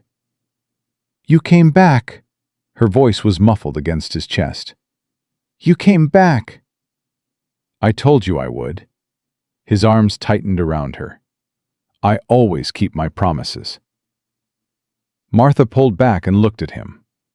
He was exhausted, dark circles under his eyes, days of stubble on his jaw. But he was alive. He was here. "Did you find them?" she asked. "Your friends?" "I found them." A ghost of a smile crossed his face. "They'll be here in 2 days. 6 men, all of them people I'd trust with my life. Ezra Wheeler has no idea what's coming for him." Martha laughed, a sound that was half sob, half relief. "Agnes Fairfax came while you were gone. She brought a petition. 23 people signed it, calling for the marshal to investigate Ezra." Elijah's eyebrows rose. "Agnes Fairfax? You know her?" "I know of her. She's been fighting men like Ezra for 30 years. His smile grew. "If she's on our side, we might actually have a chance." "Papa!" Tommy's voice rang out from the porch. "Papa's back!" Elijah turned toward the cabin, and Martha saw his face change when he heard the word. Papa. Tommy had never called him that before. "Go on," Martha said softly. "They need to see you." Elijah walked toward the porch, and Tommy launched himself into his arms. Samuel hung back, but he was smiling. And Grace came slowly down the steps and stood in front of Elijah, looking up at him with those big, serious eyes. "You came back," she said. "I did." "You kept your promise." "I always will." Elijah crouched down so he was eye level with her. "I'm not going anywhere, Grace. Not ever. This is my family now, and I protect my family." Grace studied his face for a long moment. Then she reached out and touched his cheek with one small hand. "Okay," she said softly. "I believe you." And for the first time since her father died, she smiled. Elijah's men arrived 2 days later, just as he'd promised. Martha watched them ride in from the kitchen window, 6 figures on horseback cutting through the morning snow. They were hard-looking men, weathered by years of living on the edge of civilization, but they moved with the easy confidence of people who knew exactly what they were capable of. "Who are they?" Samuel asked, pressing close to the window beside her. "Friends," Elijah said from the doorway. "Old friends who owe me debts." He went out to meet them, and Martha watched through the glass as the men dismounted and gathered around him. There was backslapping, handshakes, the kind of rough affection that men show when they've survived hard things together. "Mama?" Tommy tugged at her sleeve. "Are those men going to help us fight the bad man?" "Yes, baby. That's exactly what they're going to do." Elijah brought them inside, one by one, to introduce them. There was Jack Hollister, a former cavalry scout with a missing ear and a grin that made him look younger than his gray hair suggested. Marcus Webb, a freed slave who'd made his way west after the war and never looked back. The Brennan brothers, Daniel and Patrick, twins who finished each other's sentences and moved like they shared one mind. Old Tom Reeves, who didn't talk much but watched everything with eyes that missed nothing. And finally, a Cherokee man called Joseph Running Bear, who nodded politely to Martha and immediately crouched down to Grace's level. "Hello, little one," he said, his voice soft. "You have old eyes, eyes that have seen too much." Grace stared at him without flinching. You have sad eyes, too. Joseph smiled, and something passed between them that Martha couldn't quite name. Yes, I do. Maybe we can be sad together and make the sadness smaller. Grace considered this. Then she nodded solemnly and went back to her spot by the fire. She's special, Joseph said to Martha. Guard her well. I intend to. The men made camp in what was left of the barn, bedding down in the hay with an ease that spoke of years sleeping rough. Elijah spent the afternoon with them, planning, discussing, preparing for what was coming. Martha kept the children busy inside, trying to maintain some sense of normalcy, while the world outside grew more dangerous by the hour. That night, after the children were asleep, Elijah came to find her. "We need to talk."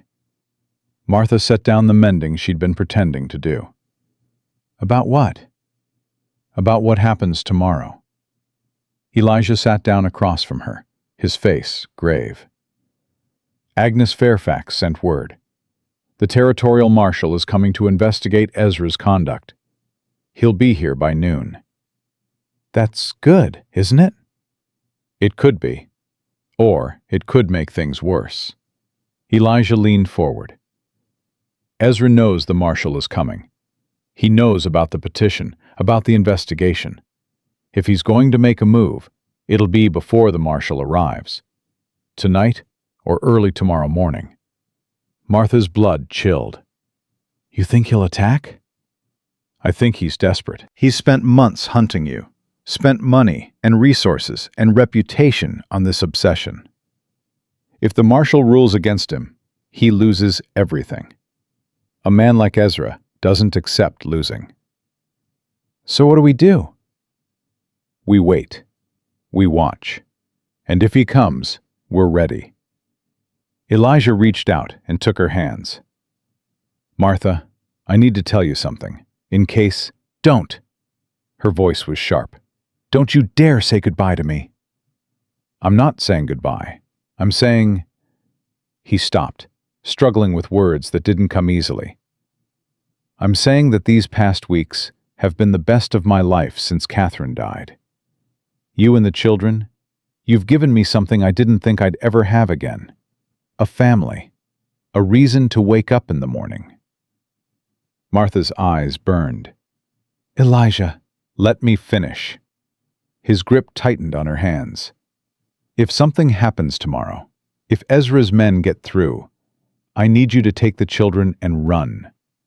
Jack knows a place in Wyoming, a ranch owned by a woman who helps people disappear. He'll take you there. I'm not leaving without you. You will if you have to. The children come first, always." Martha wanted to argue, wanted to scream that she wouldn't lose another husband, wouldn't let another man sacrifice himself for her. But she looked into Elijah's eyes and saw the truth there. He would die to protect them if he had to, and nothing she said would change that. "Promise me you'll try to live," she said instead. "Promise me you'll fight to come back to us."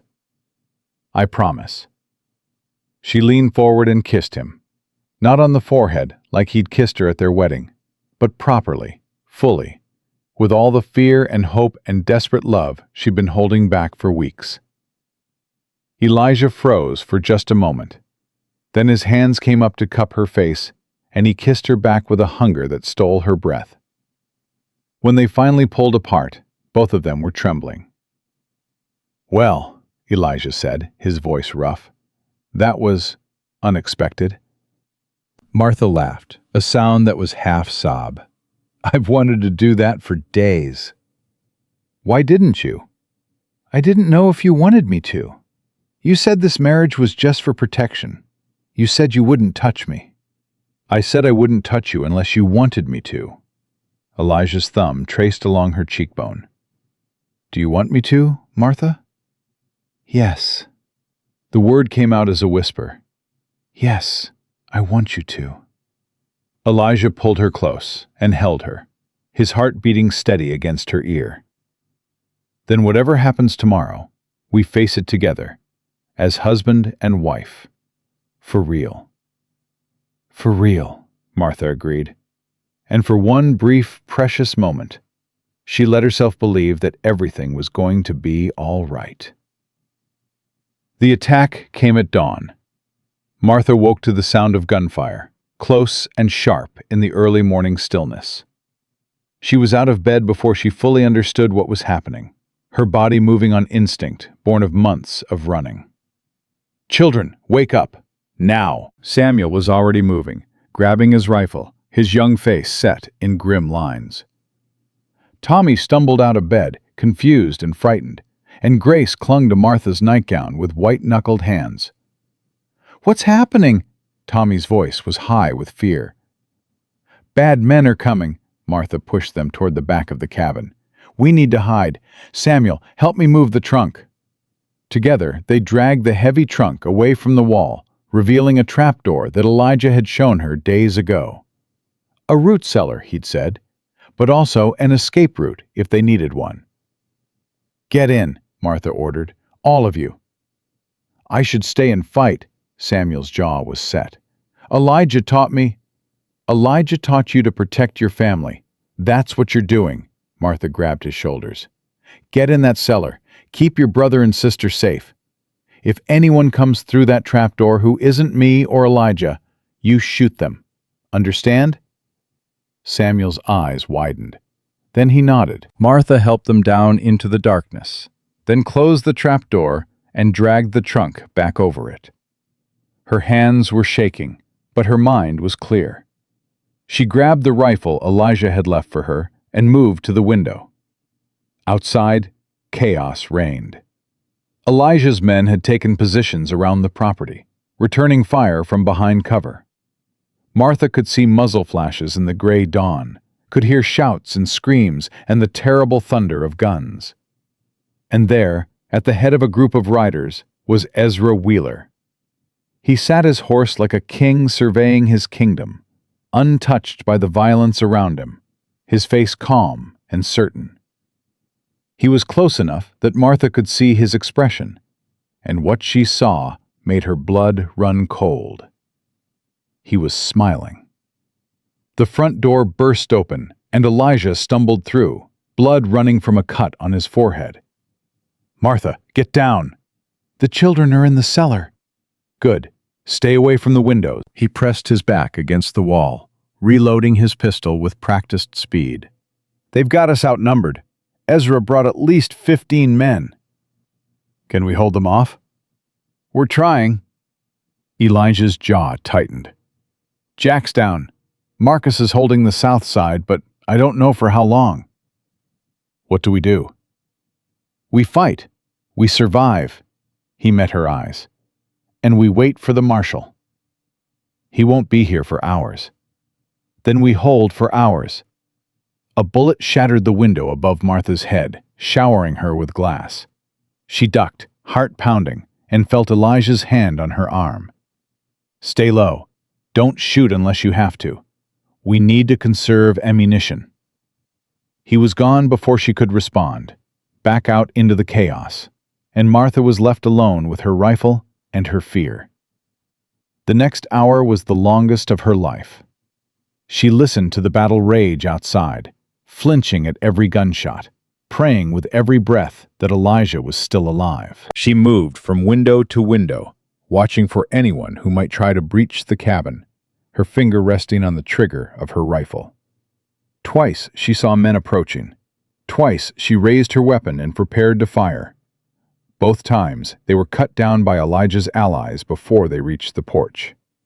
And then, suddenly, the gunfire stopped. Martha held her breath, listening. Nothing.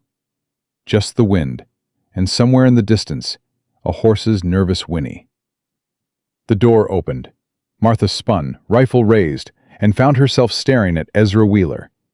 He stood in the doorway, immaculate despite the battle, his hands empty and raised.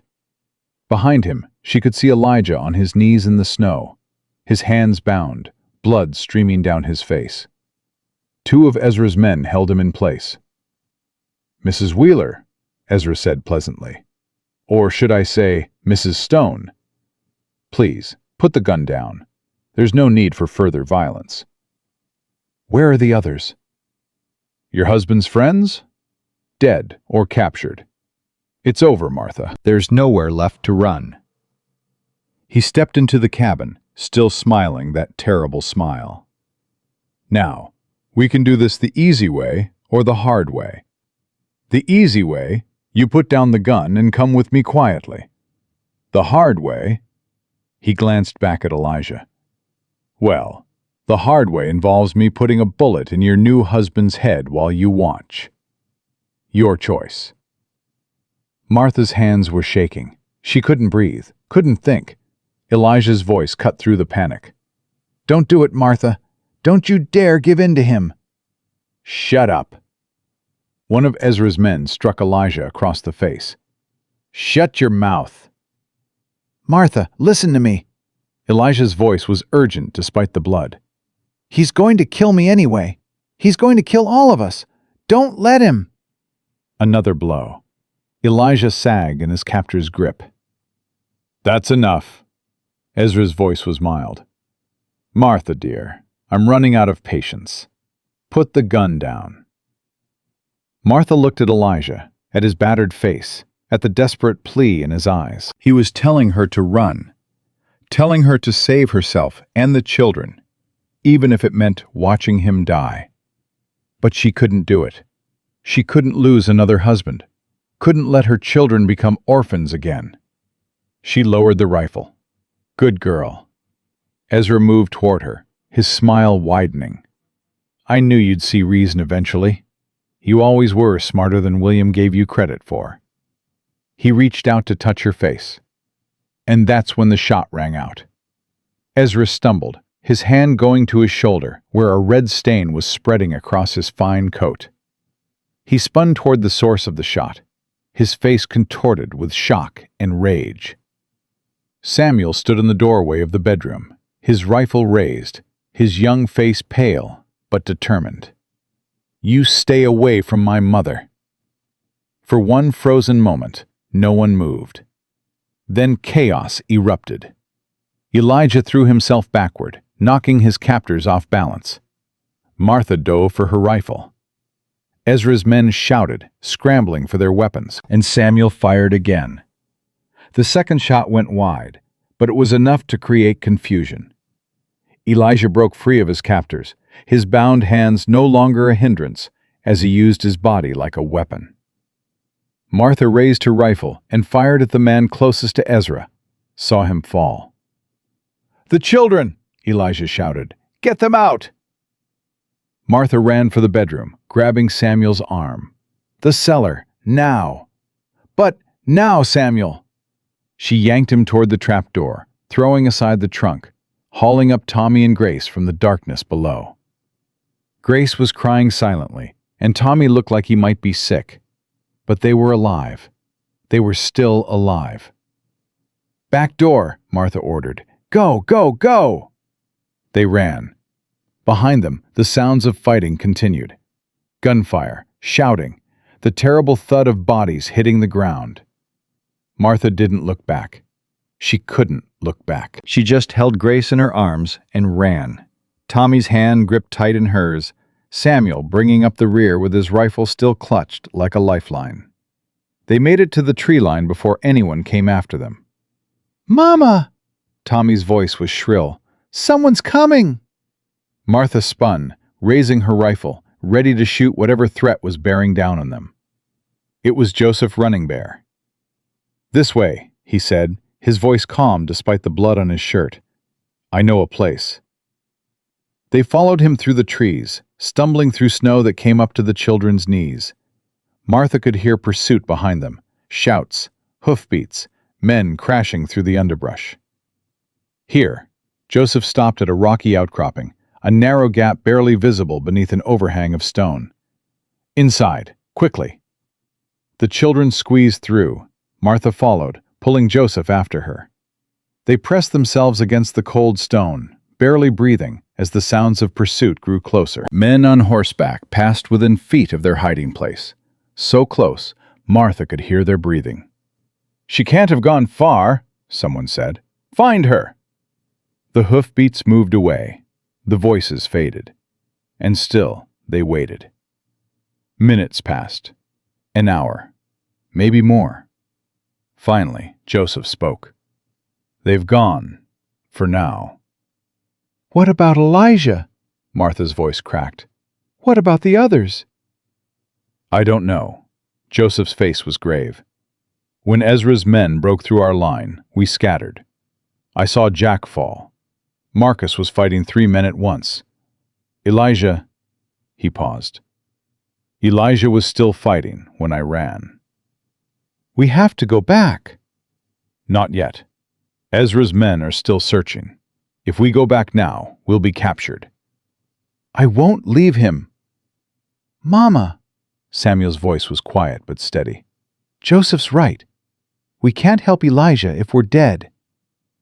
Martha looked at her son, at the blood on his hands from the rifle's kick, at the fear in his eyes that he was trying so hard to hide. 10 years old, and he'd just shot a man to save her life. "You were very brave," she whispered. "I was scared." Samuel's voice shook. "I'm still scared." "That's what brave means, baby. Doing the right thing even when you're terrified." She pulled him close, and Tommy and Grace pressed against her other side, and they huddled together in the cold dark while the world outside burned. The marshal arrived at noon, just as Elijah had predicted. Martha heard the hoofbeats from their hiding place, heard the shouts of men who weren't Ezra's. She wanted to run toward them, to scream for help, but Joseph held her back. "Wait, let me look first." He slipped out of the cave and was gone for what felt like hours, but was probably only minutes. When he returned, his face held something Martha hadn't dared to hope for: relief. "It's safe. The marshal has taken control. Ezra's been arrested." Martha's legs gave out. She would have collapsed if Joseph hadn't caught her. "And Elijah?" she whispered. "I don't know, but we need to go find out." They made their way back to the cabin slowly, the children exhausted, Martha running on nothing but desperate hope. The scene that greeted them was chaos. Men in badges swarming the property, bodies being carried away, horses milling about. And there, sitting on the porch with a bloody bandage around his arm, was Elijah. Martha ran. She crossed the yard without feeling her feet touch the ground, without seeing anything except him. He looked up as she approached, and his face, his battered, bloody, beautiful face, broke into a smile. "Martha!" She crashed into him, nearly knocking him off the porch, her arms wrapping around him so tight she heard him grunt in pain. She didn't care. He was alive. He was here. Nothing else mattered. "You're alive!" She was crying, she realized, sobbing against his chest like a child. "You're alive! You're alive! You're alive!" Barely. His good arm came up to hold her. "Ezra's men had me dead to rights when the marshal showed up. Another 5 minutes and—" He stopped. "But it doesn't matter. It's over, Martha. It's really over." She pulled back to look at him. "Ezra?" "Under arrest. The marshal found evidence in his saddlebags. Letters to his men ordering them to burn us out, to take you by force if necessary. It was enough to charge him with attempted murder, arson, and kidnapping." Elijah's smile turned grim. "He'll hang if there's any justice in this world." "And his men?" "Some dead, some captured, some ran." Elijah looked past her to where the children were approaching, Samuel leading the way with Tommy and Grace behind. "What matters is that you're safe, all of you." Samuel stopped at the bottom of the porch steps, his rifle still clutched in his hands. His face was pale, his eyes haunted. "I shot someone," he said quietly. "I shot Ezra." Elijah met his gaze steadily. "I know." "Is he dead?" "No, wounded. But you slowed him down long enough for your mother to get away." Elijah reached out his good hand. You saved her life, Samuel. You saved all of them." Samuel stared at the hand for a long moment. Then, slowly, he reached out and took it. "I was scared," he admitted. "Being scared is normal. What matters is what you do when you're scared." Elijah squeezed his hand. "You did good, son. Real good." Son. The word hung in the air between them, heavy with meaning. Samuel's eyes filled with tears he'd been holding back since dawn. "Can I—" his voice cracked. "Can I call you Pa?" Elijah's throat worked. Yeah, you can." Samuel launched himself at Elijah, wrapping his arms around him, finally letting himself cry. Tommy joined in a moment later, then Grace, and then Martha, and they all held each other on that battered porch while the marshal's men worked around them. A family, forged in fire, broken and beaten, but still standing, still together. The territorial marshal was a man named Harold Blackwood, silver-haired and sharp-eyed, with the weary look of someone who'd seen too much injustice to be surprised by any of it. "Mrs. Stone," he removed his hat as he approached, "I need to take your statement, when you're ready." "Now is fine." Martha wiped her eyes and stood. "The children need to rest, but I can talk now." She told him everything. The months of running, Ezra's threats, the auction where Elijah had bought them, the marriage, the fire, the attack. She told him about William and Daniel and the baby growing inside her, about Ezra's obsession and Garrett's cruelty, and the 23 people in Silver Creek who'd been brave enough to sign their names against a powerful man. Blackwood listened without interrupting, making notes in the small leather book. "This petition," he said when she finished. "Do you have it?" Martha pulled the folded paper from her dress, where she'd kept it close since Agnes gave it to her. "Here." Blackwood read through the names, his eyebrows rising. "These are prominent people. Business owners, ranchers, even the preacher." He looked up at her. "Ezra Wheeler made a lot of enemies." "He made enemies because he treated people like property." Martha's voice was hard. "He thought he could take whatever he wanted, hurt whoever got in his way, and no one would stop him because he had money and power." "And he was wrong." "Yes, he was wrong." Blackwood nodded slowly. "Ma'am, I want you to know that what you've done here, standing up to a man like Wheeler, building a coalition against him, that takes courage. Real courage. I've seen men with guns who weren't half as brave as you." Martha didn't know what to say to that, so she just nodded. "We'll be taking Wheeler back to the territorial capital for trial," Blackwood continued. "You'll need to testify, you and your husband both. But with the evidence we've gathered, I don't expect it to be a long process." "What will happen to him?" "Best case, life in prison. Worst case, for him, he hangs." Blackwood's face was grim. "Personally, I'm hoping for the rope. Men like Wheeler don't change. They just find new ways to hurt people." Martha thought about Ezra's smile as he'd walked into her cabin, about the certainty in his voice when he told her it was over. "I hope so too," she said quietly. That night, after the marshal and his men had gone, after the children were finally asleep, Martha found Elijah sitting on the porch, staring out at the snow. His arm was in a sling, and bruises were darkening across his face. But he was alive. That was all that mattered. She sat beside him without speaking. "I thought I was going to die today." His voice was rough. "When Ezra's men had me on my knees, when he walked into that cabin to take you, I thought—" He stopped. "I thought I'd failed. Failed you, failed the children, failed everything I'd promised." "You didn't fail." "I almost did. If Samuel hadn't—" Elijah shook his head. "He's 10 years old, Martha. 10 years old, and he shot a man to save his family.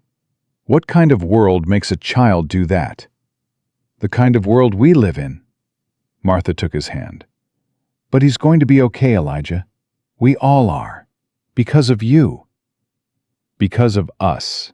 He turned to look at her. I couldn't have done any of this alone. You stood by me. You trusted me. His voice cracked. You kissed me. Martha felt her cheeks warm despite the cold. I did. Did you mean it? Every second. Elijah lifted her hand to his lips and pressed a kiss to her palm. Then I need to tell you something. What? I love you. The words hung in the frozen air between them, more precious than gold.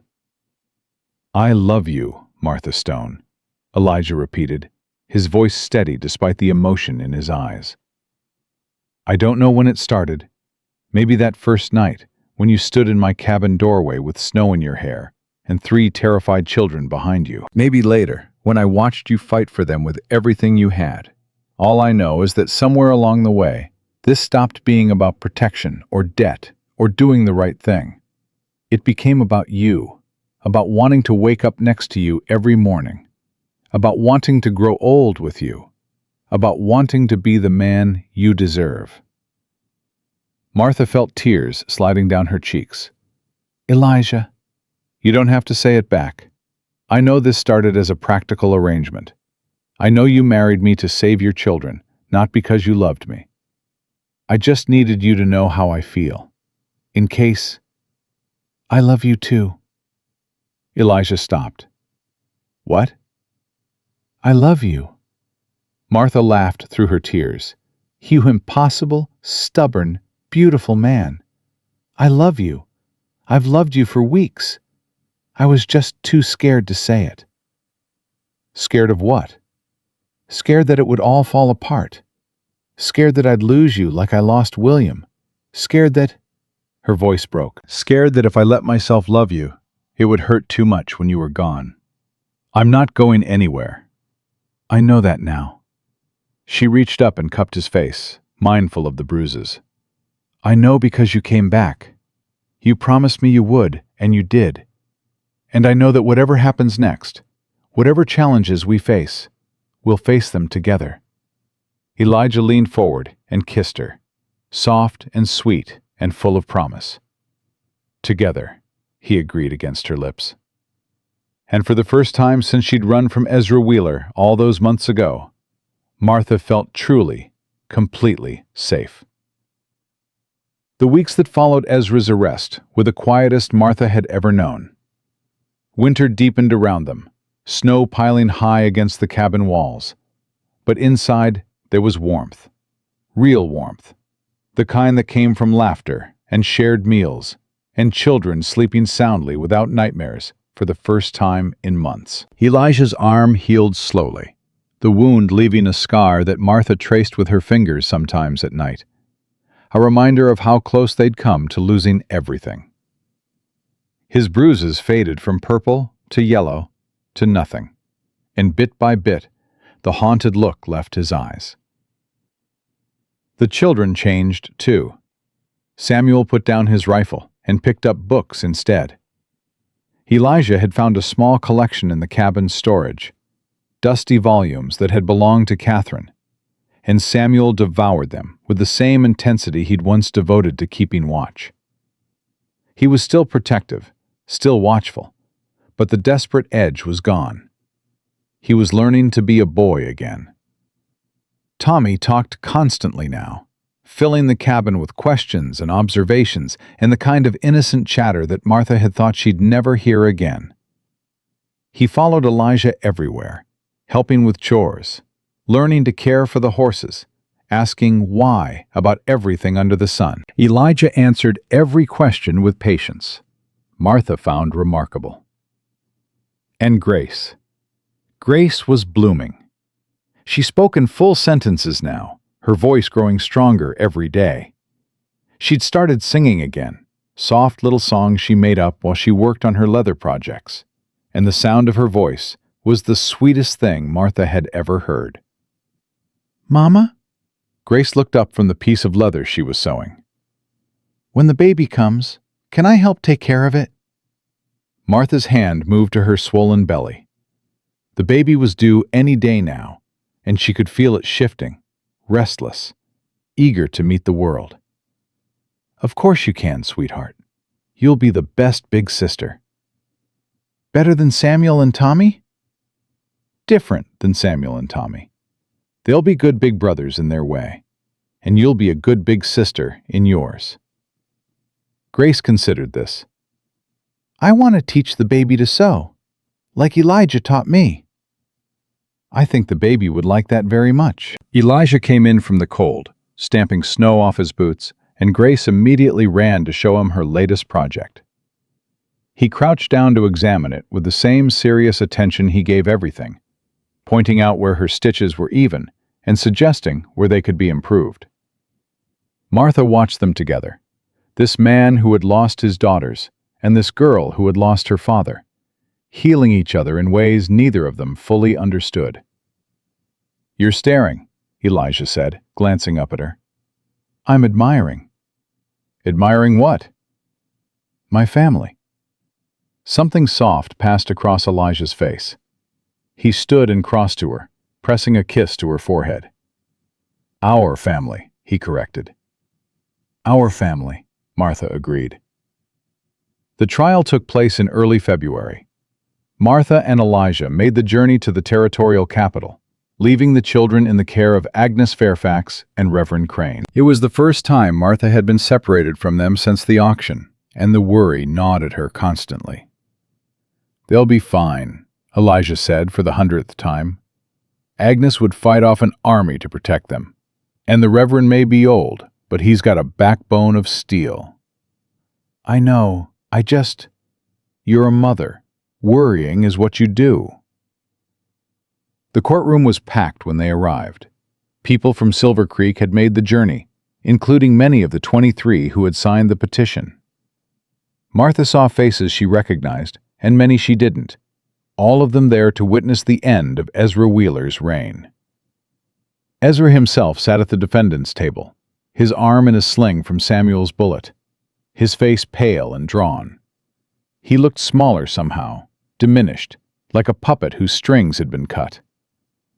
When Martha took the stand, she told her story again.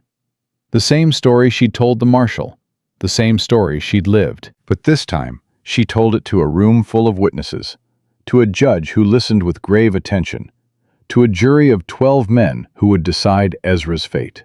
She told them about William, about Daniel, about the baby she carried and why. She told them about running, about hiding, about the auction where she and her children had been sold like cattle. And she told them about Elijah. He saved us, Martha said, her voice steady despite the tears on her cheeks. Not just our lives, but our souls. He gave us a home when we had nothing. He gave us protection when everyone else had abandoned us. He gave my children a father when they'd lost theirs. She looked at Elijah, sitting in the gallery with his hat in his hands, his eyes fixed on her face. He taught me that there are still good men in this world, she continued. Men who do the right thing not because it benefits them, but because it's right. Men who stand up for the weak and fight for the innocent, and love without asking for anything in return. She turned back to the jury. Ezra Wheeler is not that kind of man. He's a predator, a monster who hides behind money and power and the law itself. He doesn't see people as people. He sees them as things to be owned, controlled, possessed. Her voice hardened. He would have destroyed my family. He would have taken my children and raised them to be like him. And he would have done it all with a smile on his face, convinced he was doing God's work. She stood straighter. I'm asking you to stop him.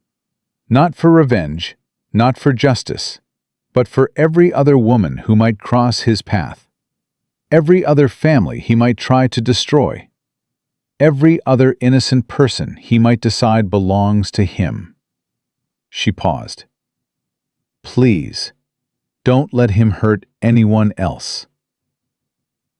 The jury deliberated for less than an hour. Guilty on all counts.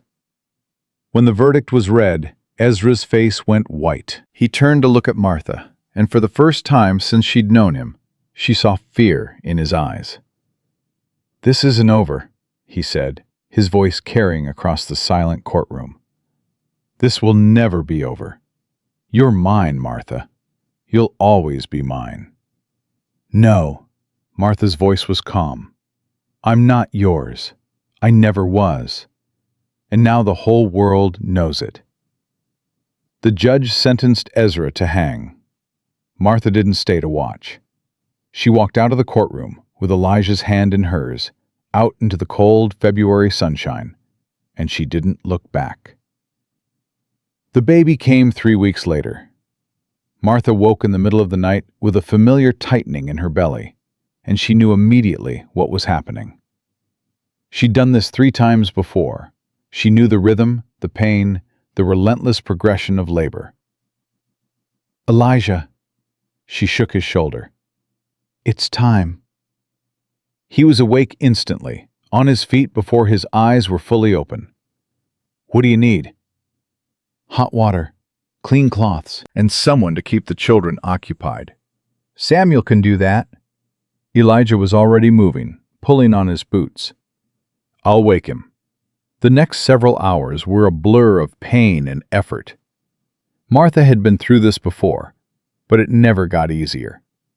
Each contraction felt like her body was trying to tear itself apart, and all she could do was breathe through it and push when pushing was required. Elijah stayed with her the whole time. He held her hand when she needed something to grip. He wiped her forehead with cool cloths when the sweat ran into her eyes. He murmured encouragement when her strength flagged, his voice steady and calm, even when she could see the fear in his eyes. "You're doing so well," he said. "You're almost there. Just a little more." "I can't." "You can. You're the strongest person I know, Martha. You can do anything." And then, finally, with one last push that felt like it might split her in two, the baby came. A wail filled the cabin, thin and strong and absolutely perfect. "It's a girl," Elijah said, his voice cracking. "Martha, it's a girl." He placed the baby in her arms, this tiny, perfect creature with a shock of dark hair and eyes that were squeezed shut against the light. She was beautiful. She was a miracle. She was everything. "Hello, little one," Martha whispered. "Welcome to the world." The bedroom door creaked open, and 3 faces appeared in the gap. Samuel, Tommy, and Grace, all of them wide-eyed and worried. "Is Mama okay?" Tommy asked. "Mama's fine," Martha smiled at them through her tears. "Come meet your sister." They approached cautiously, as if the baby might startle and disappear. Grace climbed onto the bed first, settling beside Martha to peer at the tiny face. "She's so small," Grace breathed. "You were this small once." "I don't remember." "That's okay. You'll remember meeting her instead." Tommy leaned in close, his nose almost touching the baby's. "What's her name?" Martha looked at Elijah. They'd discussed names, circling around possibilities without ever settling on one. But now, looking at this perfect child, Martha knew exactly what to call her. "Hope," she said. "Her name is Hope." Elijah's eyes glistened. "Hope. Because that's what she is, what all of you are." Martha looked at her children, at her husband, at this family they'd built from broken pieces. "You're my hope, every single one of you." Samuel reached out and touched Hope's tiny hand. The baby's fingers curled around his, impossibly small and impossibly strong. "She's holding on to me," Samuel said, wonder in his voice. "She knows you're her brother. She knows you'll protect her." "I will." Samuel's voice was fierce. I'll protect all of you. Forever." "I know you will, baby."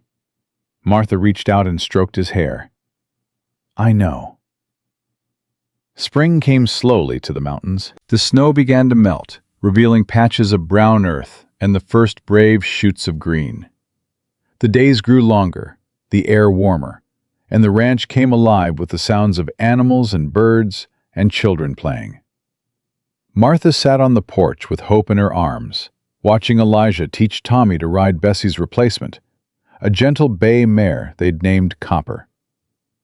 Tommy sat tall in the saddle, his face split with a grin so wide it looked like it might break, while Elijah walked beside him with a steadying hand on the reins. "He's getting good," Samuel said, dropping onto the step beside her.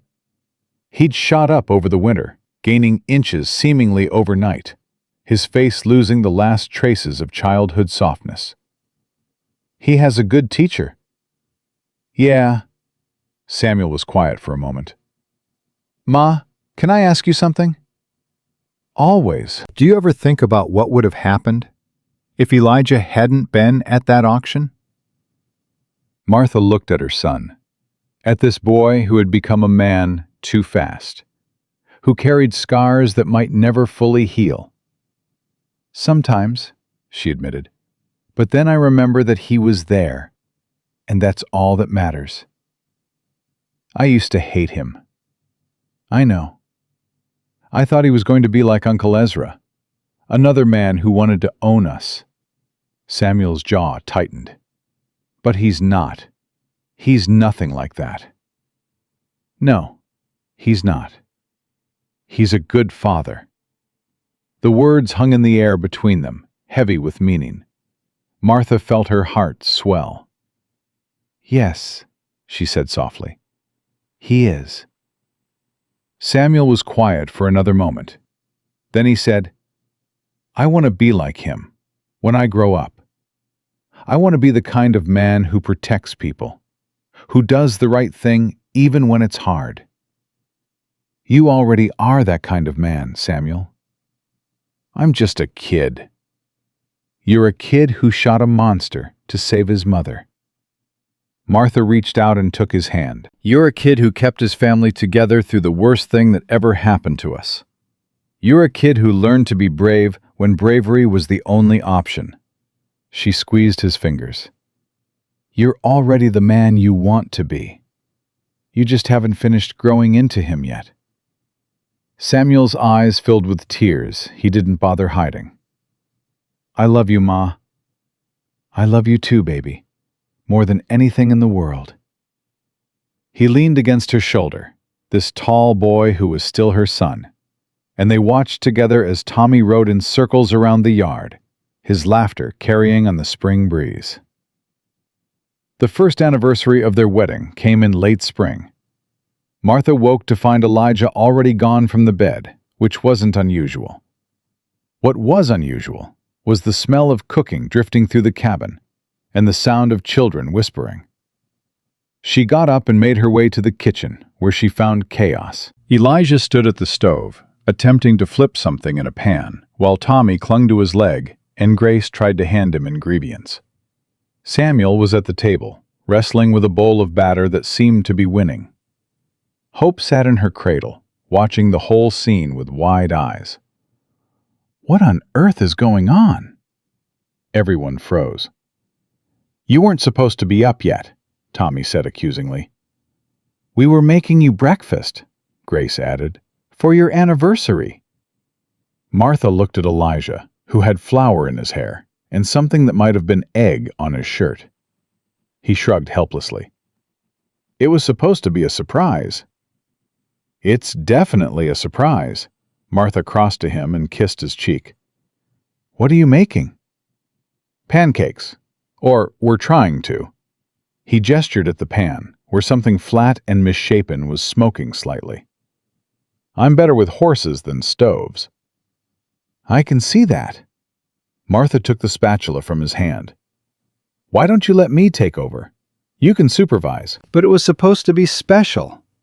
"It is special," she smiled at him, at all of them, at this chaotic, beautiful family.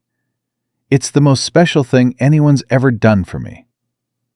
They ate together at the table, the pancakes uneven but edible, laughter filling the cabin.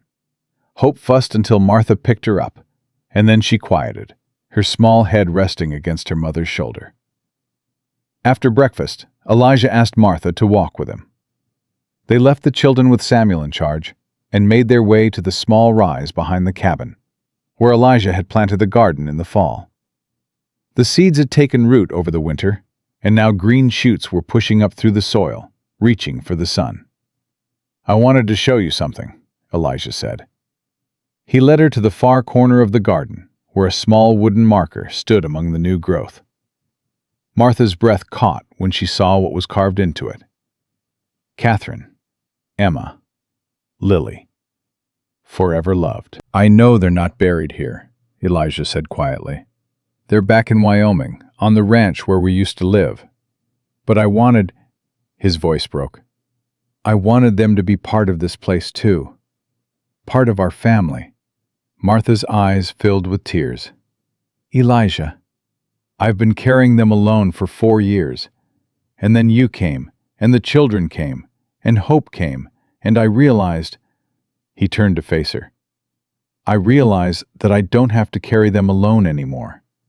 They're part of me, and I'm part of you, and that means they're part of all of us. Does that make sense?" "Perfect sense. I want to tell the children about them, about Catherine and Emma and Lily. I want them to know that they weren't my first family, but they're my last, my forever family." He took her hands. "If that's okay with you." "It's more than okay." Martha squeezed his fingers. "Tell them everything. Tell them about Catherine's temper and Emma's laugh and Lily's love of horses. Let them know the people who made you who you are." Elijah pulled her close and held her, his face buried in her hair. "I love you, Martha Stone." "I love you too, Elijah Stone." They stood together in the spring sunshine, surrounded by new growth and old memory, and let the warmth soak into their bones. The summer brought visitors. Agnes Fairfax came first, bringing fabric and news from town. Ezra's execution had taken place in April, she reported, witnessed by a crowd that included many of his former victims. His estate had been seized by the territorial government and divided among those he'd wronged. "There's money coming to you," Agnes said. "Not a fortune, but enough. Compensation for what you suffered." Martha didn't know how to feel about that. Taking money from Ezra, even money that had been taken from him, felt wrong somehow, tainted. "Give it to the town," she said finally. "Build something good with it. A school maybe, or a hospital." Agnes's eyebrows rose. "Are you sure?" "I'm sure. I don't want anything of his, not even his money." Reverend Crane came next, bringing books for Samuel and prayers for the family. He baptized Hope in a small ceremony by the creek, water from the mountain flowing over her tiny head while she wailed with indignation. "She's got strong lungs," the Reverend observed.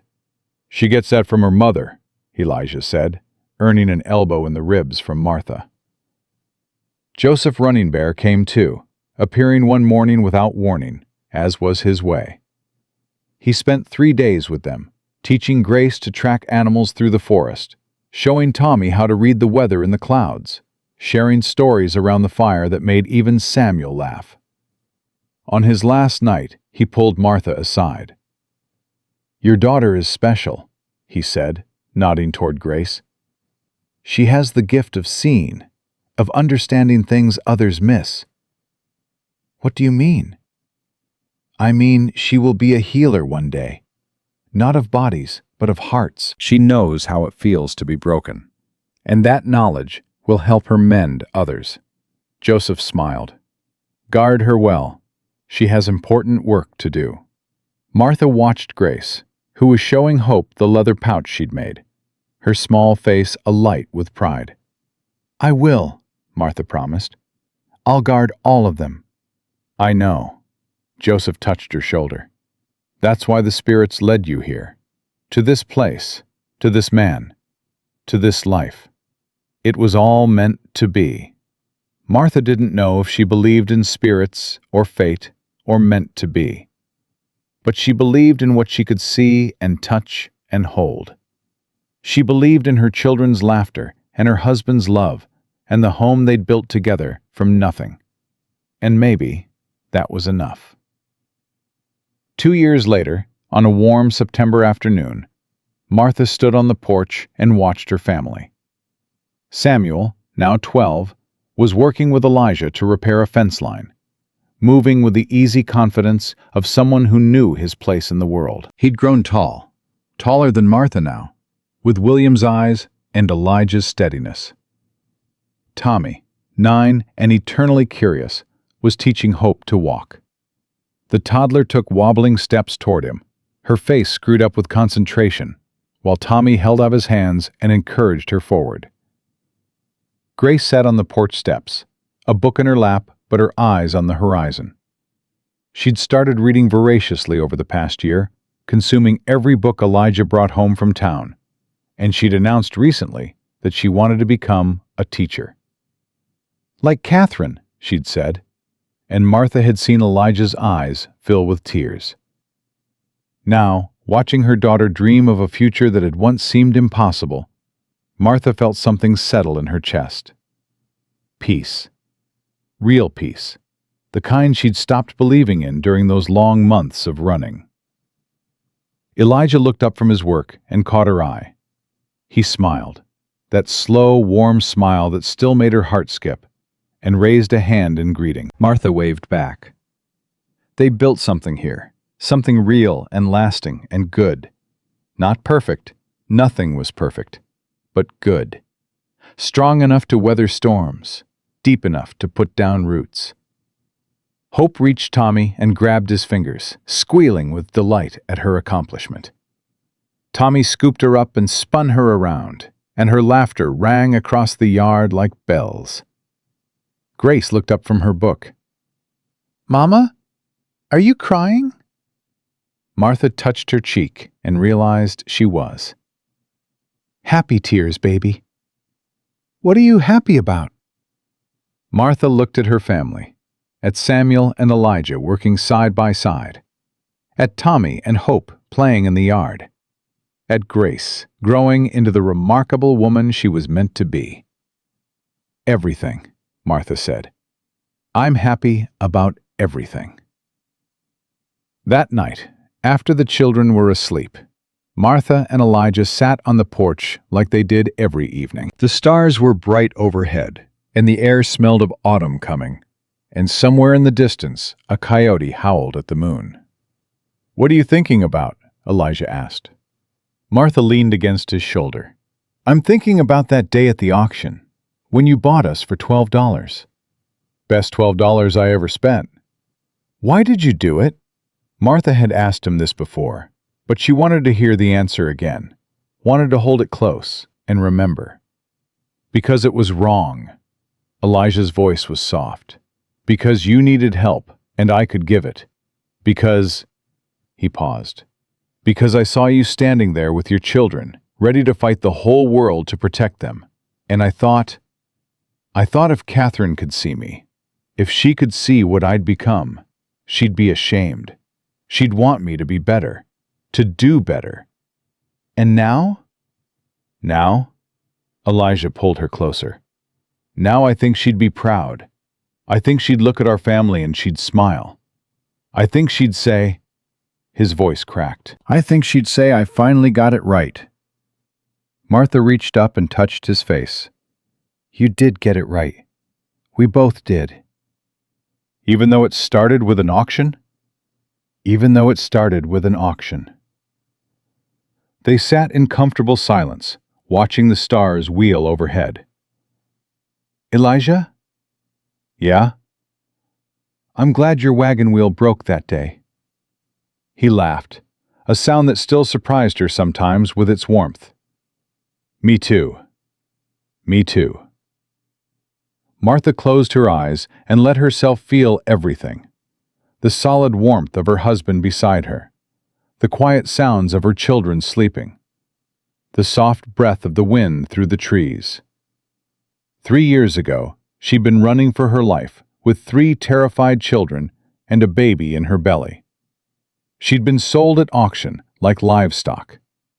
She'd believed that safety and love and hope were things that happened to other people, not to her. Now she had all 3, and more. She had a husband who loved her without condition, children who were thriving, A home that was truly hers, a future that stretched out before her, full of possibility. She had everything she'd ever wanted, and more than she'd ever dared to dream. And it had all started with $12 and a stranger's kindness. Martha Stone opened her eyes and looked at the life she'd built, the life they'd built together, and knew with absolute certainty that she was exactly where she was meant to be. Not because fate had decreed it, not because the spirits had guided her, but because she had chosen it, because she had fought for it, because she had refused to give up, even when giving up seemed like the only option. That was the truth of her story, the real miracle. She had survived. Her children had survived. And out of the wreckage of loss and fear and desperate flight, they had built something beautiful. A family, a home, a love that would last forever. And that was worth more than $12. Worth more than gold or land or anything else the world could offer. It was worth everything.